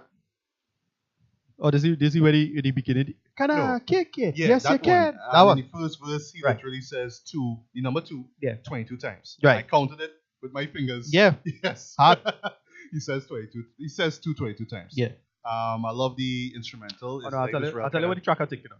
Yeah. But what I like about it, what will make this song so clever is like at first the way how he's rapping is like you could just picture him in the middle of this cipher just going off, like real, too many, right? You could picture that, right? But the beauty about it is that he's not really rapping for the sake of the showing off. Right. he's rapping because he wants to make a career out of this. He wants to make a business out of this. Right. So that's where we have Mary Davis. I believe she used to be part of. And she was like the MC of the situation. So she's kind of talking about I want to see you make it big and have your back and all that kind of stuff. But then at the same time, yes, he's a rapper and all that. When he goes on stage, he could do and say what he wants. But when he comes off stage, he's a businessman. Right. He had to treat himself like a business. He had to act like a businessman. So you see that kind of parallel in the end where Mary's talk about, wait, stop the music, a guy is smoking weed. That's why people can't move forward because they don't know how to go in public places act properly. Yeah. The guy cuss like, wait, who says so the F up? Yeah. So I love how she kind of touches on that there. Yeah. It took me a while to really pick up on that. Right. Point. I was like, I see where you're coming from. Yeah. That was clever. Right? So, next track, Can I Live? Favorite of mine. It samples one of my all-time favorite soul songs from Isaac Hayes, Look of Love. But this is not really so much a conspiracy, but I just love the whole kind of coincidental vibe of this, right? So, this song was used in, I don't know if you remember a movie from 95. It's from the Hughes brothers called Dead Presidents. Yeah. Yeah, underrated crime film. It starred Lawrence Tate in it. Mm-hmm. Yeah. And Chris Tucker as well, too. Yeah. I don't know if it came out before Friday, but both movies come in the same year. But anyway, right? So a year later, DJ Irv, a.k.a. Mr. Irv Gotti, as you may know, as the founder of the now defunct Murder Inc. label, or the Inc. whatever you call it. Right. So he actually produced a song. He sampled the song. He made a great beat for this. Yeah. And Jay-Z sounds great over it. I love that. And then 2003 with Murder Inc. Now Ashanti, the artist, made actually one of my favorite Ashanti songs. There's a few of them. The main song is Rain on Me. Yeah, I love the video of it. I love the song. I love the vibe. I was listening to some old Murder Inc. songs to see, like, just to detect a pattern of why it is he was so popular and why it worked. But he had one track in particular with R. Kelly. Love that track. Which one? Gosh. What's the name song by? If it wasn't for the money, cars, movie stars, and Jews. What's the name of the song? Oh gosh. Yeah. And Ashanti did the chorus. I forget the name of it. I forget the name of that song, man. Yeah, it sounds hard. Yeah, and in the video for Rain on Me is Lawrence Tate. Yeah. So yeah, coincidence? I don't know. The coincidence is difficult. That's it. You know? Yeah. Yeah. So right. So the next track is Ain't No Ain't No Nigga. Yeah. Features Foxy Brown, Yeah. Khadijah Bass, and Big Jazz in chorus. Did you want to Ain't no nigga like the one I got. No one can fuck you. Right, that one. The beat is very, very, very ridiculously simple. Yeah. It's just this loop. Just a simple loop. Yeah. But it works because it has this kind of bouncy vibe to it. And I don't know if you remember the video. Biggie make appearance in it. But really this is the song that kind of introduced the world to Foxy Brown. Yeah. Who was 16 years old at the time. I remember I saw a little interview with her. That is a big conspiracy. There were a big thing on who sleep with who too early. Yeah, so at the age. Yeah, but what I like is that they had I saw an interview with her and she said that, when the song was being recorded, she was hearing what Jay-Z was singing. It's just these really ridiculously vulgar lyrics, all these kind of, brags and boasts about how I was sinning when you was with Bobby and Kenan and all that kind of thing. And she was like, what? Yeah. So she just kind of came with this real hard verse. She just really trying to reach his level now. Like, I could be just as tough as you. I could be your, the bad bitch now, literally. And that's the persona that she plays now. And this is pre-Amila. Yeah, pre-Amil. Remember Amil? Yeah. Whatever happened to her, Yeah, come on, good. Yeah, the chorus is alright though, although it blatantly ripped off this song. Ain't no woman like the one I got. Yeah. Kids actually parents. Right. So Friend of Foe, which is the shortest track on the album, once again produced by DJ Mayer. Right. And what I love about this song, I love the trombones, I love the dun, dun, dun, dun, and you have that play in the background there. And the premise of it is simple. It's just really Jay-Z going up against this small group of hustlers because they're like, oh, well, wait, now Jay-Z tell me I can't come in this stuff. No, I come in here. Who's Jay-Z? You know? And he's coming like, yo, guys, I know all they want to start shit, but I just tell all they nicely, please don't, or else it'll be trouble for you. You know? In a real reasonable matter. I love that. And I don't know, it's something about the music and the whole vibe of it is just have this kind of gangster movie kind of vibe. Like, just think of it like a scene from a gangster movie. Like, oh, get out here, Shane, whatever. That kind of vibe now. I love that. Coming up next is Coming of Age. Yes. Which introduced the world to Memphis Bleak. Love this track. Where This is the track I was thinking of. Yeah, I love this track. I love the pianos that play with it. I love the drum beat. I would rather okay, so I want to do a quick take on Memphis Bleak. Memphis Bleak has been a massive disappointment, in my opinion. Because it's somebody that should have been great. I thought he was relatively recent under Jesus' wing, where, looking back at the times of TRL 2000s. I was thinking, Memphis Bleak relatively new. Look how he really do much of his career. And Memphis Bleak with Jay-Z since '96. Since '96, and he so had 2 songs. Well, sorry, he had 3 songs on Hard Knock Life. He was in the intro, which I liked. Another DJ Premier beat. He was in Coming of Age 2, which I'm gonna mention in a bit. And he was in It's Alright, which I liked as a single. Why hasn't Memphis Bleak's career taken off is beyond me. I have no idea. But the one solo song I like, I actually can't call it solo. This song that he brought to his album, I think it came out in 2003 or 2, called Right Here. Right. Yeah, no, that's right. Just Blaze. I love that. Yeah, the track. Was the track on the video had Serena Williams in it? That was a Memphis Bleak track, right? Do you love that? It was a Swiss Beats beat. Yeah. You used to go yeah. That's her. That was alright. I liked it any time. Although I wouldn't listen to it again, but I liked it any time. Anyway, what I remember is Serena Williams was in the video. Okay, I didn't even know she was in that. Yeah, I remember she was in the music video for it. She just giving a shot, which she obviously the shot. And I was like, okay, Serena Williams have a big boob. That's it. Yeah. But I don't know, boy. That he had a chance, That was catching me. He's somebody that I really thought that he was somebody who's relatively new. At the time. This is when I was like 19 or whatever. And then I was like, wait, no, he was there since the beginning though. So what happened to him? He never take off. Well, I think maybe it's just because rhyming wise, he's just not that good. He's not you could argue like this song, for example. Even if that's the case, you could have still. You could have plenty of people who are utterly mediocre rappers and they made big. They at least did something big in a produced work. Yeah, I mean, he collaborated with good people. Like I was going to mention this song, Is That Your Chick? Right. What Jeezy did. Right. His verse wasn't stellar, but, he was on a Jeezy track, which was produced by Timbaland of all people. Come on. Yeah. But to me, even Beanie Siegel followed their career more than him. Beanie Siegel was way better. Freeway was way better than him. Exactly. Yeah. Even people like Freeway, and you would have think that he would have been above because he seemed to be Jay-Z's right-hand man. Always in music videos. He's just as close to him as Dame Dash was. Yeah. And one thing though, as you mentioned that in this song from Kanye West's album, Late Registration, Diamonds Are Forever, the remix with Jeezy. Yeah. Remember there was a line he said, well, Memphis Bleak, dude, I have your back, Jen. You didn't even have to do anything. That is what catching me. Retired because I just gotta be making money for you. That is what I don't know if me. he just took that. And he just never did anything. Lyric to heart, like, all right, fine, I don't even need to rap it. I have a problem with that. I have a problem with that because you'd think at least, even if you're a parasite, you'd still be the workable parasite. So you at least try to build and do something on your own. Yeah. So you still have a name now. You have a hit. But I have a problem with so in this song, he just basically being this up and... Thank you. Yeah. It's Memphis Bleak being the upstart. He upstart. And then you giving him advice. And telling him, here's a grand. Yeah, actually, I'll roll with you for free. I love that line. I love that conversation. And it flows, it flows back. Oh, it flows back. He giving advice. It's like, don't blow your door on hot. He's like, no, all I have is my wood and my balls. I don't break them for nobody. Yeah. I love that. Yeah. I don't know if Jeezy wrote the lines. I don't really care, but it's. I think that's from Scarface. Yeah, that's where from. Wood and my balls. But I don't know if Jeezy wrote the lines for him for Coming of Age. Yeah.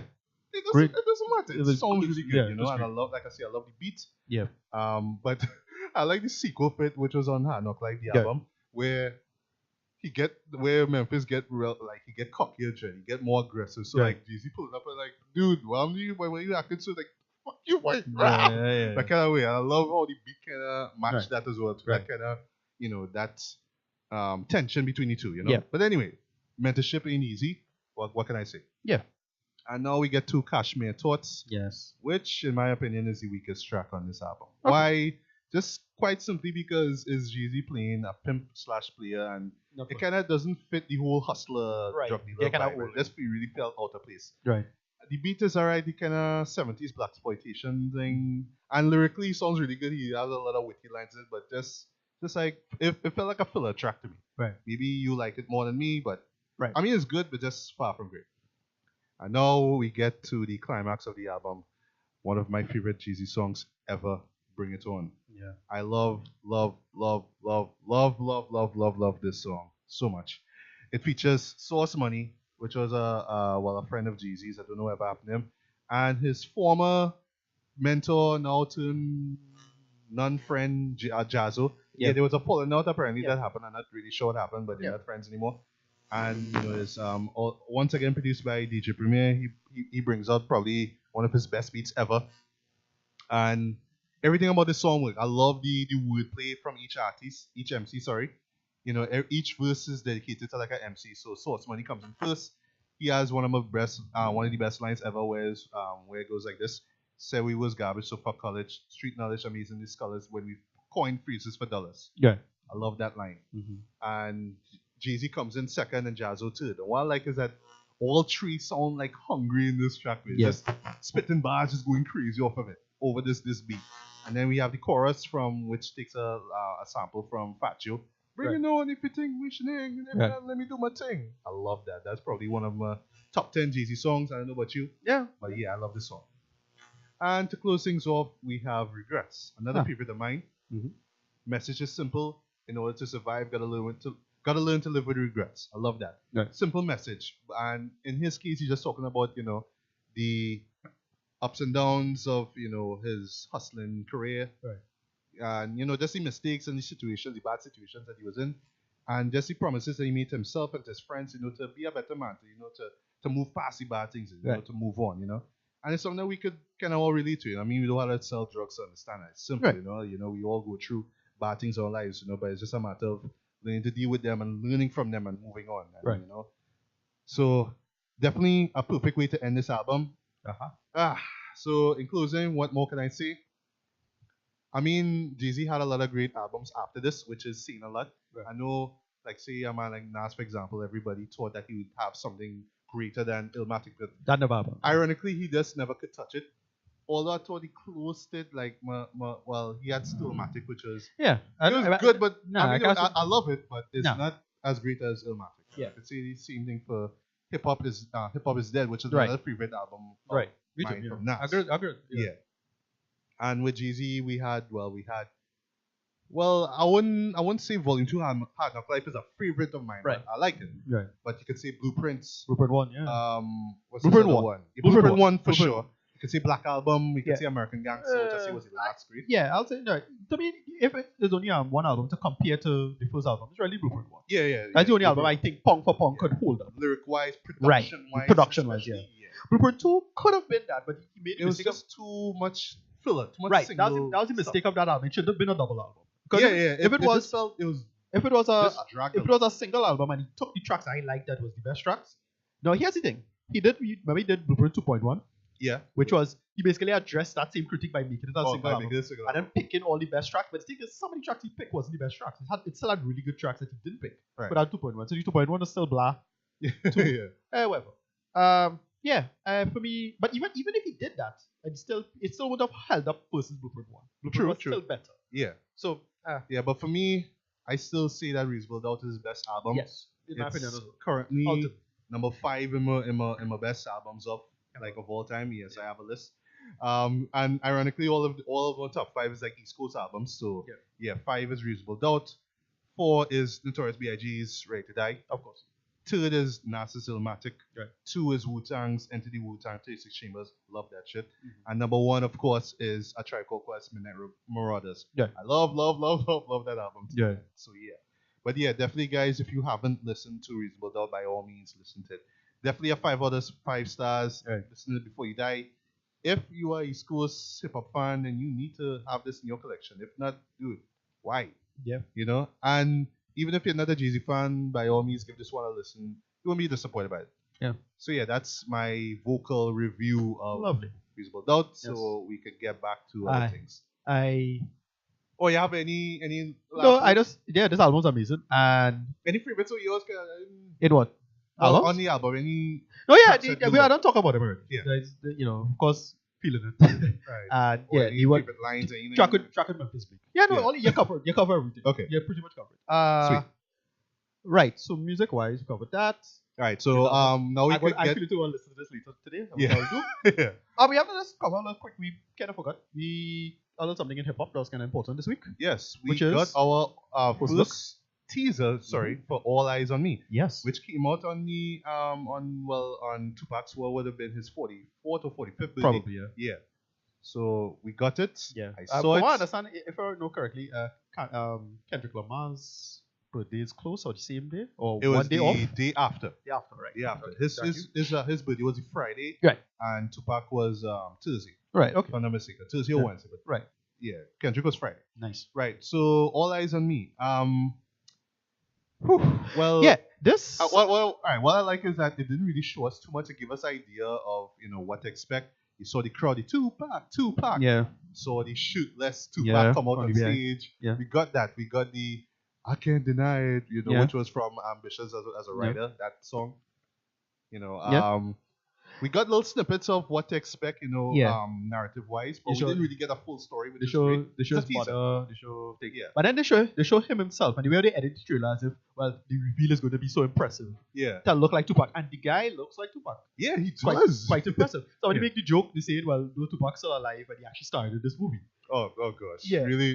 Yeah. It's not. He doesn't look exactly like Tupac, of course, but that would have been distracted. Yeah, but he looks close. Looks great. Like how that guy did for Biggie, for Notorious, which I still think is a great biopic. Just Rick's there. Yeah. With the exception of Anthony Mackie playing Tupac.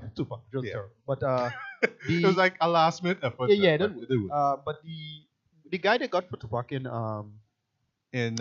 Straight Outta Compton, right? I thought he was quite good. Yeah, he was. I thought he was better than the one that he got for Snoop Dogg. Right, by far. Much better cast. Yeah, guy who could sound like Snoop, put a bandana, blue bandana. Yeah, it didn't look like him. Yeah, I find. But the guy they got for for Tupac in that, I thought was quite impressive. He looked the part.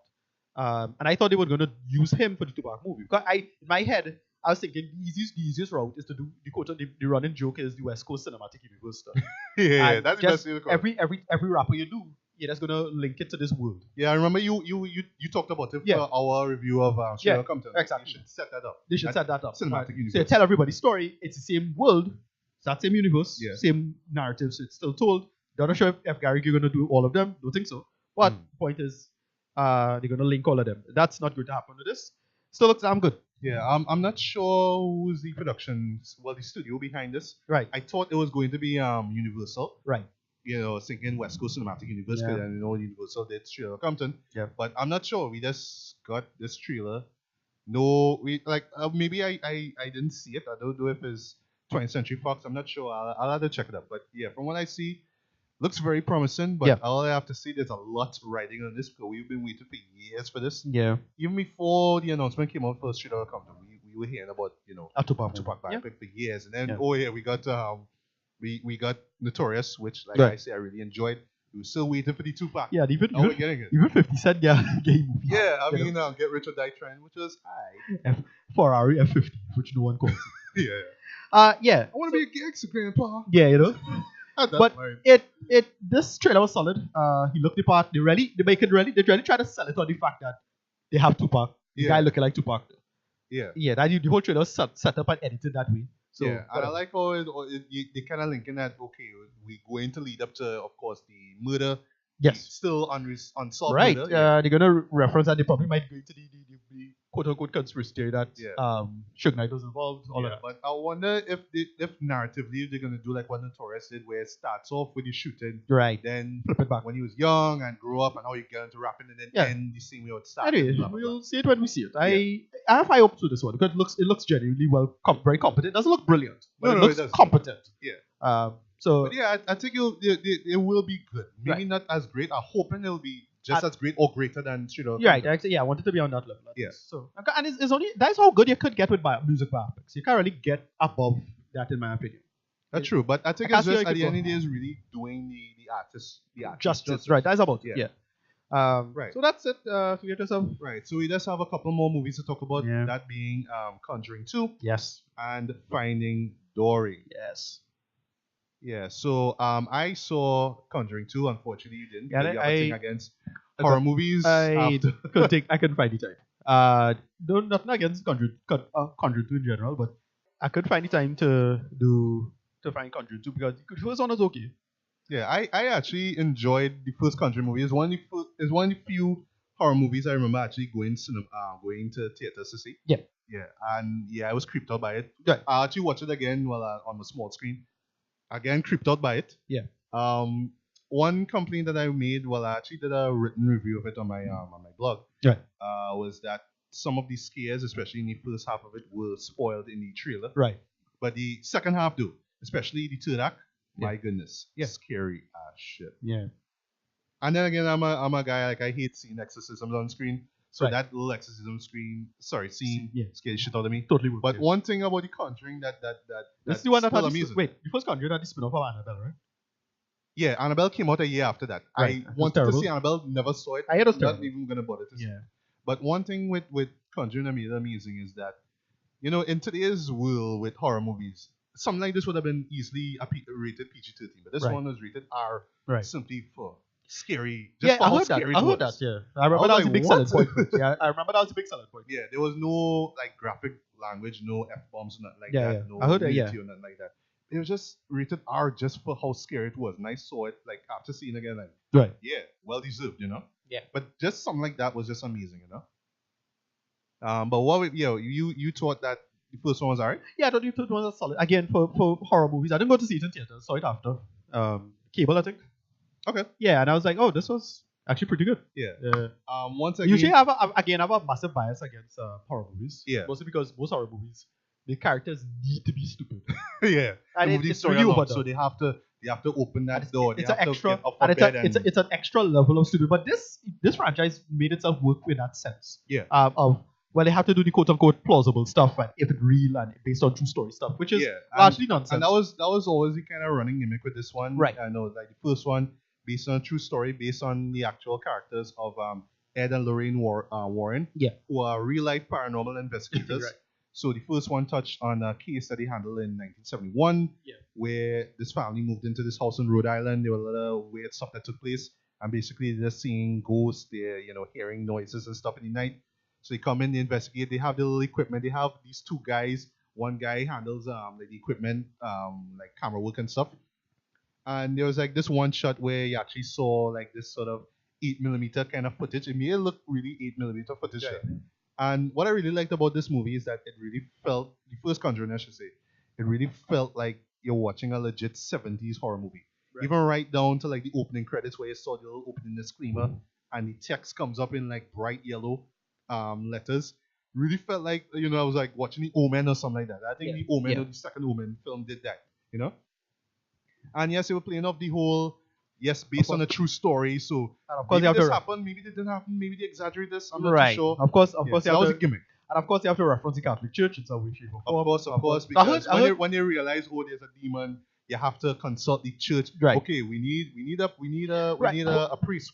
But Can't do an exorcism. from what I understand, they explained this one quite well in the sense of why the church wasn't heavily involved in this as more than and why they get the two of them to do it instead. I heard they like worked the narrative quite well. In a way, in a way, yeah. So kind of like what happened. Well, all right. Well, let me just get into Conjuring 2 without spoiling too much. So in the first film, there was one of the acts was with Lorraine Warren, who's played once again by Vera Farmiga. Yeah. Who I think looks very attractive for her age.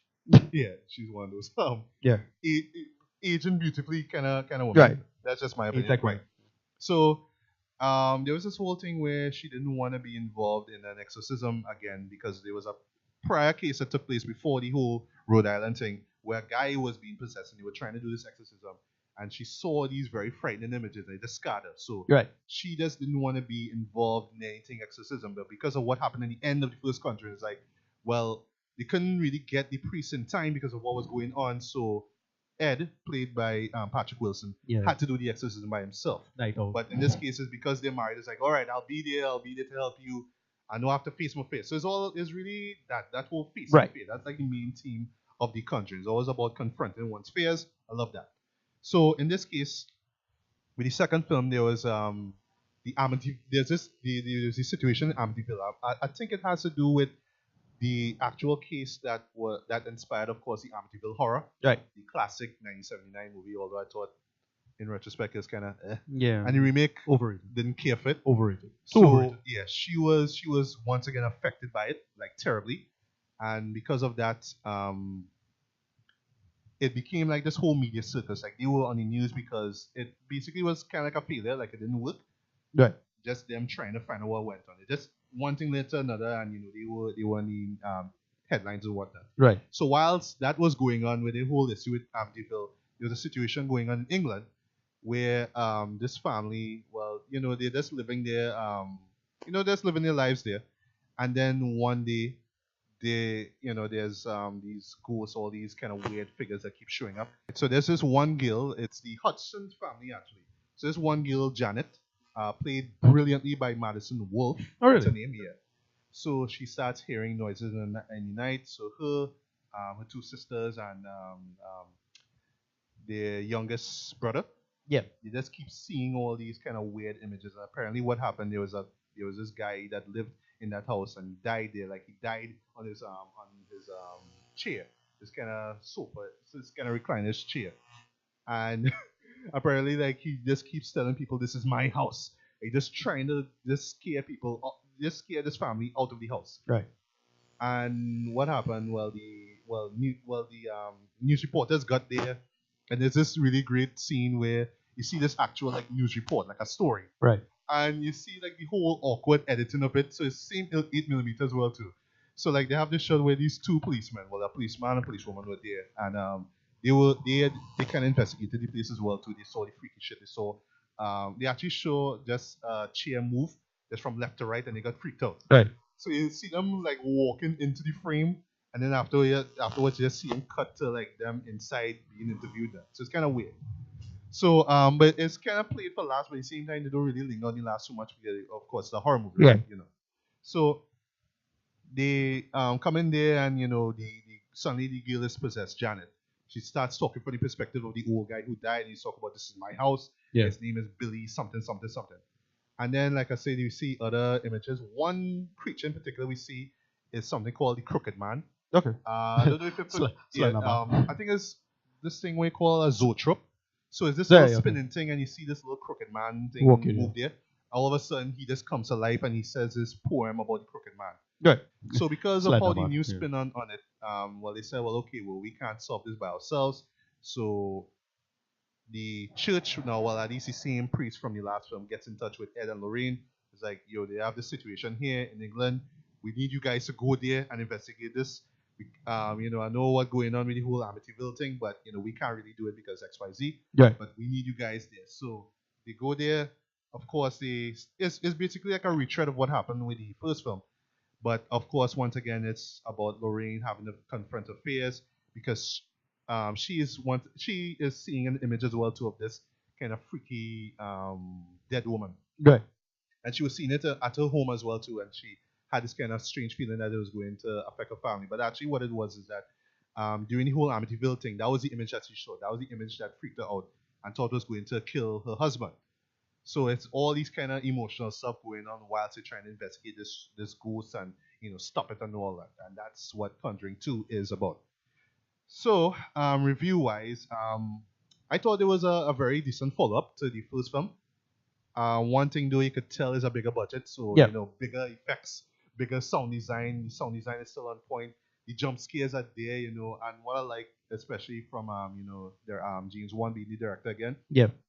Is that this is not your PG-13 jump scares where every 5 minutes, 10, right, and you expect the jump is just some cat coming out of a window. No. He plays the audience like, he's just playing the audience, manipulating them, So 1 minute you're thinking, oh, something gonna happen. As soon as he opens that door, wait, there's nothing. All right, so he goes back and lie down. Then you hear a noise, and then he goes back. Wait, there's nothing. And then is either they might cut to like the next day, or then when you least expect it, something happens. Right. Something pops up. And just always at a moment where you don't expect. So yes, the jump scares are there. And the thing is, like, I saw it in a cinema with, I saw it a 1 o'clock show. And I was surprised there were people there. There was actually people there now. So like half the cinema was full. I don't cry, okay. So every time there was like this jump scare, there was like laughing and thing. I was annoyed by it. I was annoyed through it, but I didn't let that stop me from enjoying the film. And then of course you always have to have the people like, don't open the door, you're stupid up. Don't do that. Right. This is one scene where this boy, where the little brother, he's looking over the past the door, right? So there's this moment, sorry, where he has this tent pitched inside of his house by the doorway, right? By the hallway, sorry. And there's this toy truck there. So he just kicks the toy inside. The toy goes inside, and then all of a sudden the toy comes back out. Right. But before that happens, he just looking at the tent and then he goes back. Then he looks back again and then he goes back. Then he looks back again, and then these two ladies behind him is like, oh, you know you gotta look back again. You know you look back again. Go back and sleep there. So you know as soon as you go back and sleep, you're hearing the sound of the truck. Yeah. And then one thing leads to another, which I won't reveal. It's one of those shows that if you go in with a crowd, real people gonna be ha ha ha. Yeah. And moments when you jump, and people laugh when they jump. I jump a few times, through it. But what I really like is just the characters. I love the emotion behind it. Yeah. It's not just scares for the sake of being scared. They have these real characters. Once again with Ed and Lorraine Warren, played brilliantly again by Vera and Patrick. They're great as well too. They have that chemistry. And what I like is just that whole personal thing. Like, they're doing this job. At some point in time, you're going to affect them psychologically. Right. So once again, that affects Lorraine because she's a clairvoyant. So she sees things that her husband doesn't really see. Right. And, it's just once again her having to deal with her fear. So in this case, her fear is that the same demon thing that has been haunting her is going to kill Ed. Right. While at the same time, you have this girl being tormented. And, props to Madison, who plays Janet. She really carried this film on her shoulders. At such a young age, she was great. Mm-hmm. And just her family just wanting out of it. Any mother in particular is like, leave us alone, get out of here. That kind of, she plays that motherly character. She plays that well. If I have one gripe with the film is that it really does feel beat for beat narratively wise. The same thing like the first film. Right. It really feels like, this is just a repeat of the first film, but just with a bigger budget and in a new location. But, as far as sequels go, I think that's a good thing. It's kind of like what Evil Dead was. Yeah. Evil Dead 2 literally is kind of like a remake of the first one. You just add a few more characters. Your budget is bigger, and you just do more crazy shit. And that's technically what they do with the Conjuring 2. Once again, it's shot very well, edited very well as well too. Sound design I love. Cinematography was great.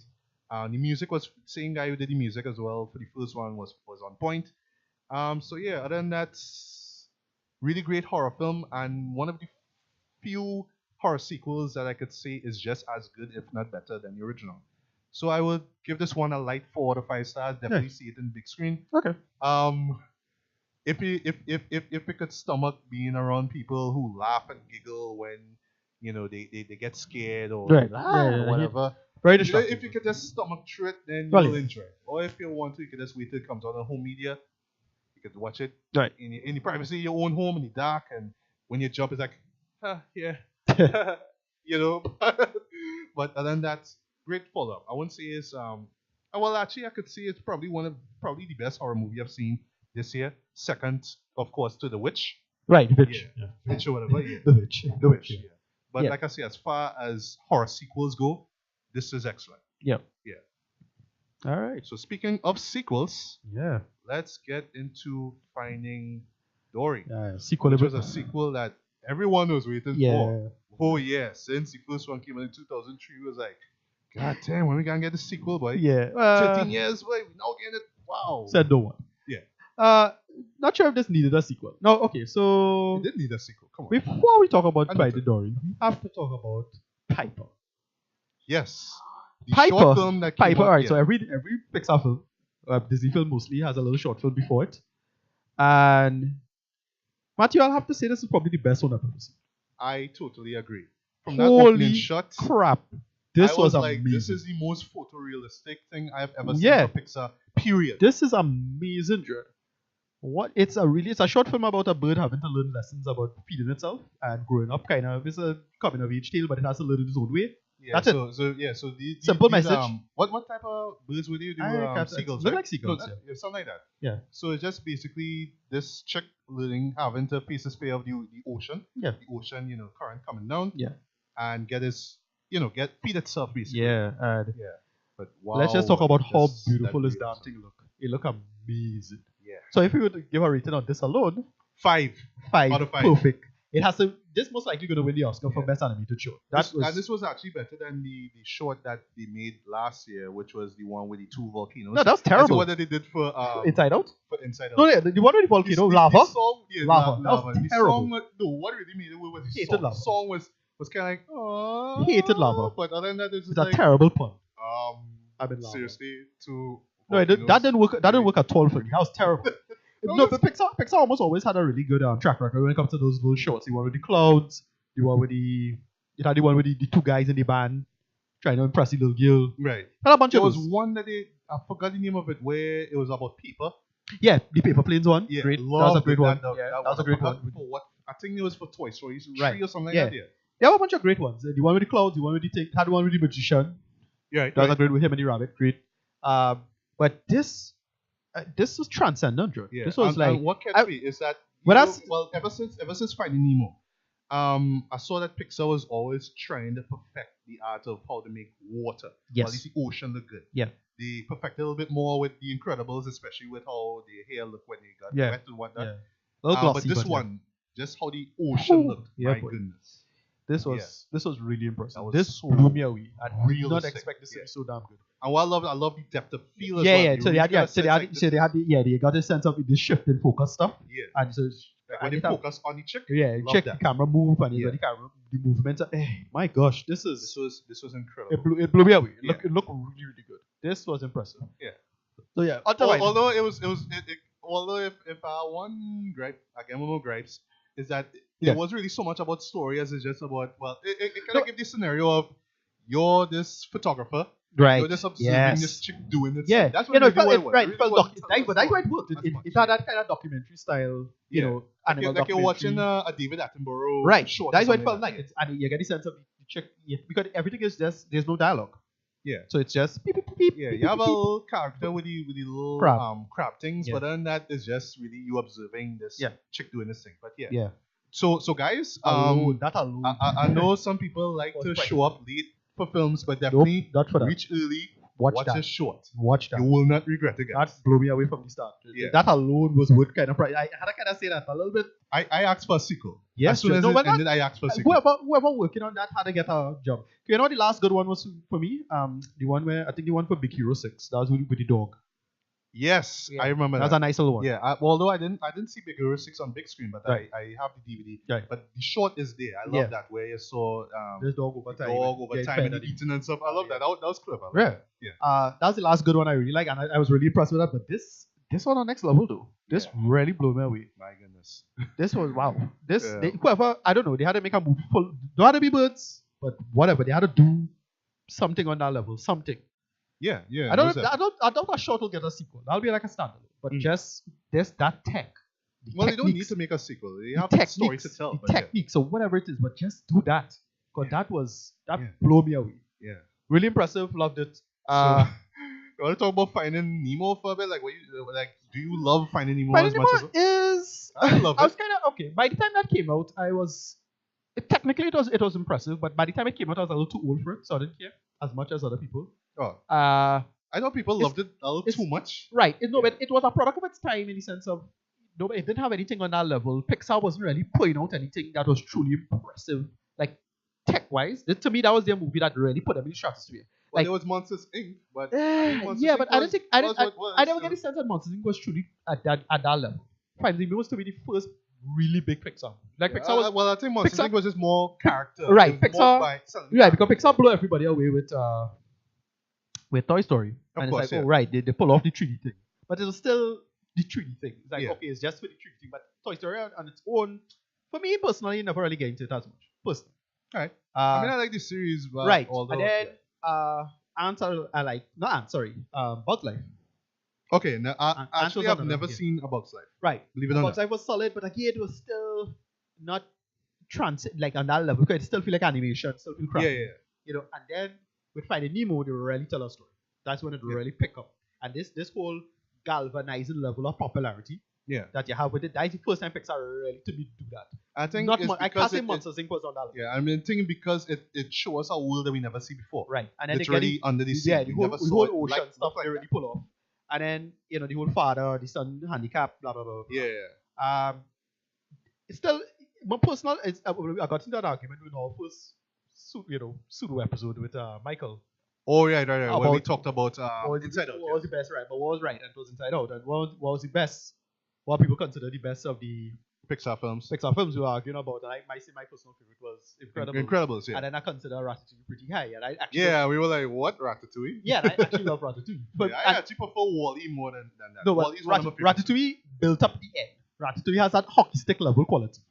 Right. Normal film until that last end. That last end. Yeah, that last end. They just put it up on the stratosphere for me. Yeah. The end was nice. The end was nice. It hit hard. Yeah. I give it that. Perfect. For me. But it's just something about the premise was like, but it was imaginative. I'll give it that. But that's the whole point. That was kind of the whole point of Ratatouille. It was that was the point of it because it validated the ending. Yeah. Because the whole point is it plays on that that stereotype or the prejudice, I should say. Right. I see. Yeah. Right. So Finding Nemo was never, I don't know, it never pulled me in as much as it should.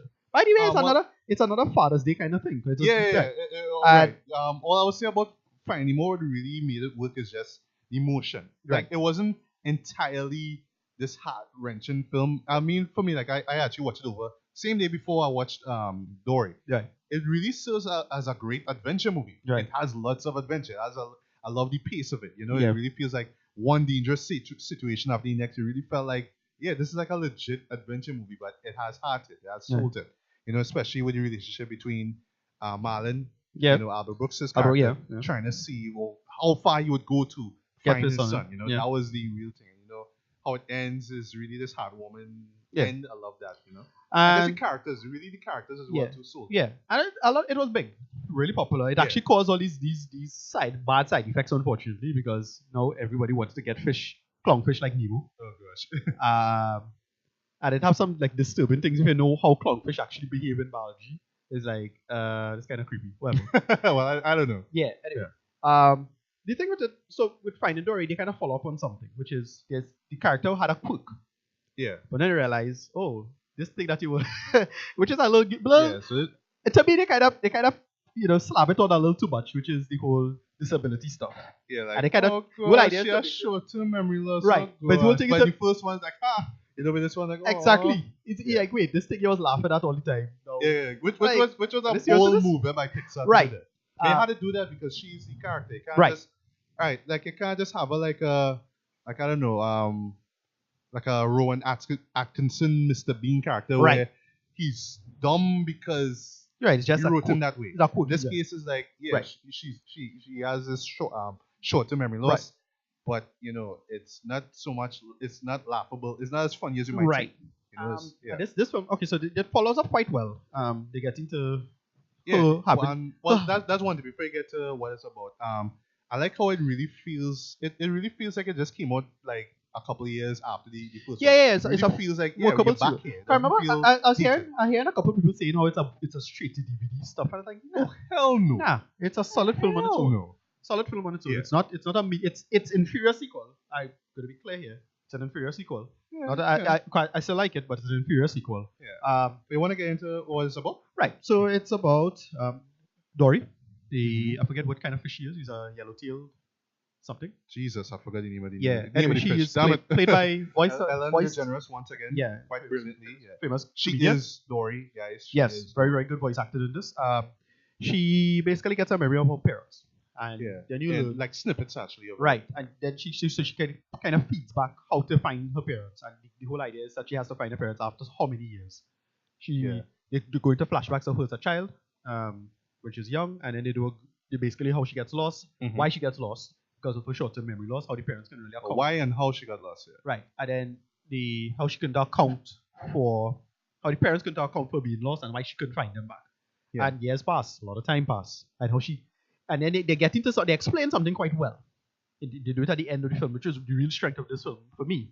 The idea of, how handicapped people operate in the world. Yeah. That's the message. How they are treated as well. It's about disabilities. Yeah. And disabilities in our modern society. They do that simple, workable metaphor quite well. Yeah. And the idea of, I don't know if you know the term, but the term Felix culpa.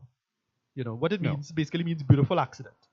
Or beautiful mistake. Oh, okay. So you're born with this, but... Yeah, exactly. But you can take it and make it work even better than even if you didn't have it ultimately. So you're switching, the whole handy capability paradigm. Yeah. So And you're better off. You're better now because you have this right. ability. Virtually every character in this show has something like that. It's not just Dory with his smaller fin. Sorry, it's not just Nemo, with his smaller fin, but it's Ed O'Neill plays an octopus. Yeah. Hank. Great. Yeah. Favorite character in this whole show. Loved him. Yeah. Ed O'Neill, if anybody knows, married with children. Yeah, for the older heads, married with children. For the younger heads, the show. They had oh gosh, what's the name of the show with Sophia? Forgot. Modern Family. Yeah, Modern Family. Yeah. Never got into it, but yeah. He's in that. They had a whale. I forgot the name of short-sighted. the whale. Yeah, she was short-sighted, and the other one couldn't use his echolocation apparently. Yeah. Even though he was using it later. And they focus on just Dory backtracking and making sense of what goes back. You learn about what they try to avoid is making the humans look bad. Because it's a movie that I'm not sure if it was made before or after the famous documentary Blackfish. Oh yeah, so it was really easy to vilify the humans in this. Yeah, and especially with the setting of this film, which is this marine aquarium. But what it was is to fix sick fish essentially and then release them back into the wild. So it's still them being good, I suppose. So Gordon Weaver has a small cameo in it. Yeah, and what was funny is that even like I was thinking really that we were gonna do SpongeBob SquarePants movie where I'm David Hasselhoff. Right. I thought you would see Me too. Sigourney Weaver, but no, you just hear her voice. Right. And it's in the world. It's built into the world quite well. Yeah. But one question: do you, from what you know, I don't know if you know, but you know if Weaver is involved or has been involved in those kind of things? Quite possibly. I have no idea. She was. I was kind of wondering, like, what she was doing there. Was she in was she in a documentary? No, it is James Cameron. The documentary, The Abyss. The Abyss? She was in that, right? No. I can't remember. They collaborated on Aliens. Right. She wasn't in The Abyss. But I'm wondering if it's a James Cameron reference. Possibly. The reason why she's in this movie. Not sure. Yeah. Whatever. I didn't really get the significance of it. I'll probably learn later some factoid on the internet about that. It was like, hey, Sigourney Weaver. Oh shit. Yeah. What's she doing here? Yeah. But, it was good. Anyway, they get into the narrative of the fish getting from point A to point B. Yeah, of course. A little bit of a stretch in this one, I find. Yeah, to have them. The scenarios kind of like they're just like, okay, well, we had to have this part here so you could get across. Right. And I find had a little too many scenarios of the fish having to go from point A to point B. That was a little bit of a stretch. This one, again, it's a solid script, but it's nowhere near as good as other Pixar movies. Like for me, Inside Out was their true return to form. Of course, yeah. But this one wasn't really on that point. No. But I enjoyed it. Good voice acting. And again, the central message of hand capability worked. It was nice. Good animation. Of course. Animation is still stellar as usual. Humor is pretty good, mostly because, especially when the sperm whales will argue with each other. Yeah, that was dialogue cool. and thing. Yeah, I actually like I like the new characters. I loved Hank. I thought he was the best character in the whole show. His character was just basically, I want to get to this place in Cleveland. Yeah. And Dory has this tag that she receives, as soon as she reaches to that marine place. Yeah. It's like, I want that tag. Okay, I'm gonna help you out. Just give me that tag. Yeah. Okay, I'll help you out here. Give me that tag. And that's his running. Yeah. And so they do a lot of great stuff with it. And he has this great. He does a lot of great camouflage stuff. They have a running joke with that. Yeah. And this one. So the main focus was he and her parents, and then they really get into the whole idea of losing memory. They actually made it quite scary. Yeah. It was a pretty dark film in that way. I mean, it was like it really felt for her in some moments, especially like in the third act where she's all alone. Yes. And one thing I really loved about Nemo, the whole Nemo thing is that yes, you're in the ocean, like they even mentioned in the opening dialogue for this movie here, where there's a lot of fish here. It could have been anybody that just called us. Right. You have a sense that there's a wide array of animals out here, or a lot of fish, sorry. Right. But you could reach a point where it's just you by yourself and you feel lonely, you feel scared. I love how the film always kind of stops and really get that sense of loneliness. So because the thing is, when you're doing the whole memory thing, it's a difficult thing to write script wise. Because how are you going to quote Memento, anyone? Right. How are you going to, right, exactly. They make it really dark in that way, which is how are you going to write this script wise and have it be quote unquote consistent with the loss of memory? Yeah. Does it work the same way all the time? Sometimes she doesn't, she remembers, other times not so much, but they balance it and they try to select. And I have to watch over the movie to see how consistent they are. I'm not going to spend that much effort or energy to do this, frankly, to see how consistent they are with the memory loss stuff. Not sure. Coming on to the third act, especially with the truck driving stuff. Yeah. Well, I like that. It was entertaining. It was silly, but I like that third act. It Right. was fun. But yeah, so it Way was overblown, but it was right. But you're not sure how consistent it was, and I think that's why the writing wasn't too good in that way. But even other movies suffered from it anyway. And I find Inside Out, same thing. You're not sure how well they keep going. But then again, just like the previous Finding Nemo, you always had these kind of offbeat characters. Right. So in this case, you have this bird. His name is Becky. Yeah, that's funny. And she was just like, well, I don't want to call her a retard, but no, yeah. The whole thing is about disability. So she had, you're not sure what she had, and then they had a part with a seal, and they get vexed with sea lions, two sea lions. Two, right. One of them She was voiced by Idris Elba. So right, you can tell. Once again, doing voices for animals. Wow, you have a big ear, but but I didn't really feel that whole, like at first it was kind of funny where you had these two of them talking, and then you had the third one, the mentally challenged one. Right. Like, oh, get her, and like, well, that make her like real pricks. Like, what are you doing that for? Yeah. So you're not sure with the mental. The whole thing was about that. So yeah, it worked. But story wise, it was okay.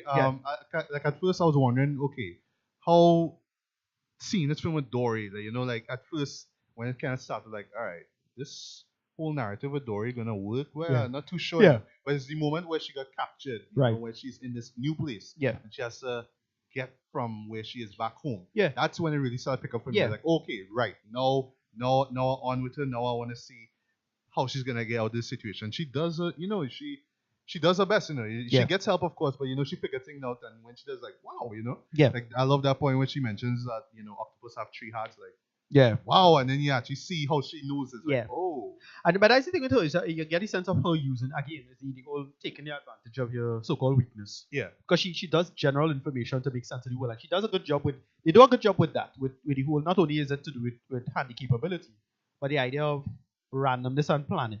Yeah. About the world. The world is very random. Many people, supposedly rational people, have plans. That was the message. I love work that astronomically fail. Yeah, so and that was like Marlon. You have to have a plan. She's just like, well, no. Sometimes you don't have to. Sometimes your plan don't work out. And she because she don't have to rely on that memory stuff, it works in her favor in the ultimate. How she thinks, how she operates and designs herself to operate in the world. And it's really well done. Yeah, and then there was this thing that Hank said, well, maybe it's easy to forget. Maybe it's good that you forget. Right, yeah, they do a good job with that too. Line there. Yeah, and that last part where she tells, the part with planning and that part with forgetting how you'd like to forget. Because, but actual information, octopuses are ridiculously smart, actually. It really so that whole thing, because that whole thing with him escaping, that's a real world thing. Yeah, I know. Like I was gonna say, like I saw this video where this octopus was in this aquarium. Yeah. And he slid it was on a boat actually. Yeah. So he slid his way out of the boat, slid his way on the floor, and got back into the water. Yeah, and escaped, That's hard. Yeah, but the whole thing with him, the whole cloaking thing, and then the cloaking thing is a bit stretching this. Of course, yeah. And then another problem. Well, maybe in the ocean, understand that, but not in the real world. I mean, come on. Well, you can probably get away with that, but another big thing, because I remember seeing octopuses do that on boats. Like, they'll go on the boat and turn the same color almost immediately. Alright. I've seen that done before. But no, but it have a case of an octopus actually escaping from an aquarium on land, and getting back. Oh. Like, it's a real story. So it have many cases of it happening. Mm. The only thing I didn't care for, again, is a bit of a stretch with this thing in the cartoon, was he's swigging. Oh, yeah. Octopuses can't do that. Too much. Sorry. A little bit of a stretch. Some things are just a little overblown, like I say, the last act with the little car chase sequence. That's all I will say about it. Yeah. Really over the top, but I thought it was just so entertaining, and that's what I love about this show is that it just moves at such a quick pace that even at times where it's like, well, this is kind of dumb, this is kind of silly. Right, a little bit. It moves at such a quick pace, like you don't even mind. care. It's just a fun movie, so eat your popcorn, shut up, and just laugh. Right. So it wasn't the best sequel. Yeah, not the best sequel in the world. But no, I should say it suffered from the usual sequelitis, which is it kind of had to do its own story again. Yeah. But they decided to cut certain one things. thing too, I find that they kind of underutilize Nemo in particular. Right. No reference, very little reference to Nemo himself. Especially in the end, it was like, Nemo in all of this? Nemo, nobody cares about Nemo in this. It's Finding Dory. Yeah, but Nemo and they do a nice little double meaning with the whole Finding Dory, because she has to find herself and understand what she's about. And blah, blah, blah. But once again, the dynamic between Nemo and Marlon was great too. Where, Marlon is like overthinking things. Like, Nemo's like, no. Try this instead. Dad, do this. Yeah. I like that. Yeah. And they focus on Dory and make it work. And they got into the idea very well of, again, she understanding herself. And again, it's for disabled kids. That's what it's about. So the movie is clearly skewed younger. Eh?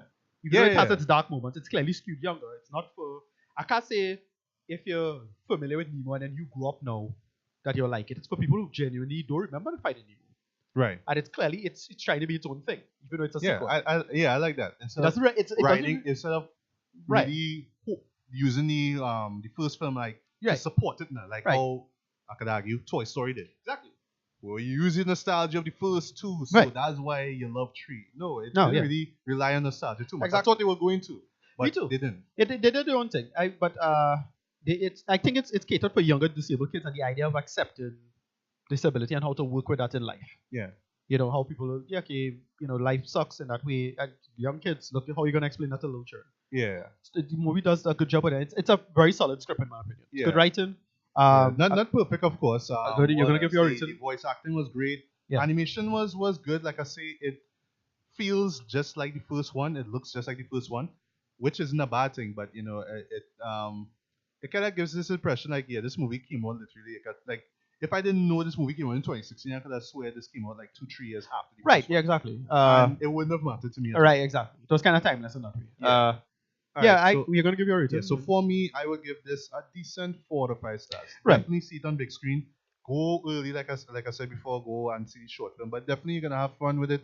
Kids gonna have fun with it. If you love the first Nemo, then you'll enjoy this movie just as much. Maybe not as much as the first one. Reason being is because I forgot to mention it doesn't hit you that that emotionally compared to the first one. It felt more. Not so much. It didn't felt. A lot of the emotion tugging felt more heartstrings kind of. Yeah, it was more in the story than so much. Well, we had to. Right. You had to cry here. You had to. Right. It was a little cynical of the arch. Right. It wasn't as subtle as it should have been. But that was about it. I give this one a very low IMAX.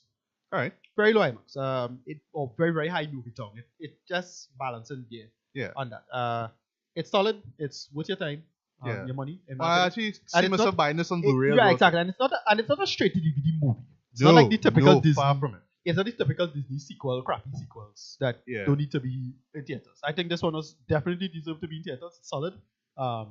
Good voice acting all around. Yeah, I just wish it came out way sooner though. Why we had to wait 13 years? Well, whatever. I think maybe that's. I think the interesting thing is that out of all, like for me, like I think Cars 3 coming next. Why? Whatever. Yeah, whatever. The only sequel that most people want, from what I understand, Incredibles. is Incredibles. That's it. Because the way how it ended and how it left open the world, it worked that way. So, whatever. But I don't know. Maybe we might get that in 2020. Well, it's coming. It's coming. We know the Incredibles start. I think it's 2019. Oh, so it is scheduled then. Yeah, it's supposed to be 15 years after the first one. Oh, so it's time then. So they literally. Okay, yeah. Right. And the whole point. Go again, see them older. Okay. Yeah. Right. So it's most likely Dash will be 15 years older. That kind of stuff. All right. So everybody will be first in high school kind of thing. Well, no, because his character was like 10. And how old his character was in the first one? I think he was like about 10 or something. Yeah, I get the feeling he was about 9 or 10. Yeah. So this one he's supposed to be about mid-20s. Oh. If anything. Just imagine that him trying to get a job or something. Well, no, the story, I don't know what they're going to do with him. I get it. What I feel it might do. Whatever. That's pure speculation. Yeah. What I thought he was going to do is do the flip argument of people in power, with responsibility. So they're going to get a Magneto X-Men kind of scene going on where you could have people with powers going to want to abuse it, and they're going to be bitter because of the past. Oh, you mean like wanting to be part of society? Right. And then the society, remember society rejecting heroes. Yeah. That whole thing. So now they become part of society. So now what will happen? And then it'll have villains who just exploit that now, because really super's going to be versus supers. That's why I think the script going to go. Whatever. It's Brad Bird. It's Brad Bird. He's going to write it smart, hopefully. Even though his last movie wasn't that good. Yeah. But that's it. Right. So that's pretty much about it. Yeah. So we talked about E3. Yeah. Talked about OJ, Made in America. Yeah. Still one of the best movies I've seen this year, but if you've seen it, guys, what do you think about that? Mm-hmm. Reasonable Doubt. Yeah. Still one of my all-time favorite albums. Definitely check it out. What do you think about that too? And of course, the All Eyez On Me trailer, teaser, whatever. Yeah. What else? Conjuring 2. Yeah. Still, like I say, one of the best horror sequels I've seen in a long while. So definitely check it out. And if you have, let us know what you thought about it. Same thing goes for Finding Dory. Yeah. Not the best sequel in the world. Yeah. Came out a little too late, in my opinion. Right. But still a worthy sequel. Yeah, definitely still want solid. to check out. Still solid product. Yeah. Right. So with that being said, Ricardo, where can we find you? You could find me at Passat, RMEDDY. That is at RMEDDY on Twitter. And then you can just type in my name on Facebook. I am the second most important Ricardo Medina, like a sequel, on Facebook. All right. So somewhere 2000 Leagues Beyond the Sea, you could find me on Twitter. Yeah. Just type in Legally Black MGB, MGB and capital letters. And also, if you go to the deepest regions of, I don't know, the Great Barrier Reef or whatever, you could just find me on Facebook. Just type in Matthew Bailey. Also, the link to this podcast and other podcasts and written reviews, of course, for the one for Reasonable Doubt as well too, you could find on Illegally Black official fan base. And of course, the link to the site for the blog, of course, is legallyblack.wordpress.com. Please check it out and leave a comment or two. Okay.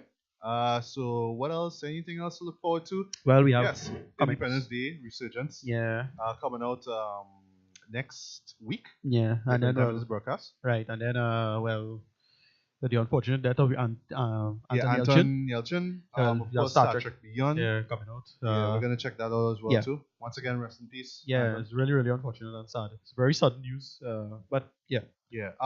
Central Intelligence. That's a movie we haven't talked about. Yes, I have not seen it. About it. I've not seen it. I don't know. Skeptical. But the thing is, I waited for a couple other comments. I really thought Never Stop It would come out. Yeah. Pop Star, but I get a chance to see that yet. It. Have a bunch of other. It have no movie coming out. Oh crap! What's coming out? The BFG. Oh no! You know what coming out? BFG coming out. Yeah. I hear good news about that. Yeah. A movie that came out last year in TIFF. It was September's of Shiraz. That should be coming soon.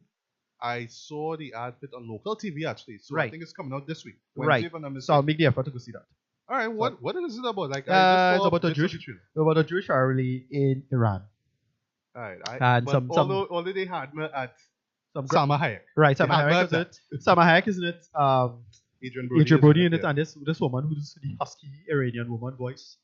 She's in Mass Effect and a bunch of sci-fi. She was in the Expanse. I forget her name. Right. If I see her face, I probably might remember. Yeah, I'll know the voice. Okay, the voice. I really forget her name. Yeah. Anyway, that's it. Yeah, that's pretty much about it, solid. Guys. Yeah. Yeah. So once again, guys, good morning, good afternoon, good evening, good night, whenever you listen to this. This is Matthew Bailey and Ricardo Medina. Yes, and we'll sign out. So take care, guys. Right. Peace. I live by the rhyme.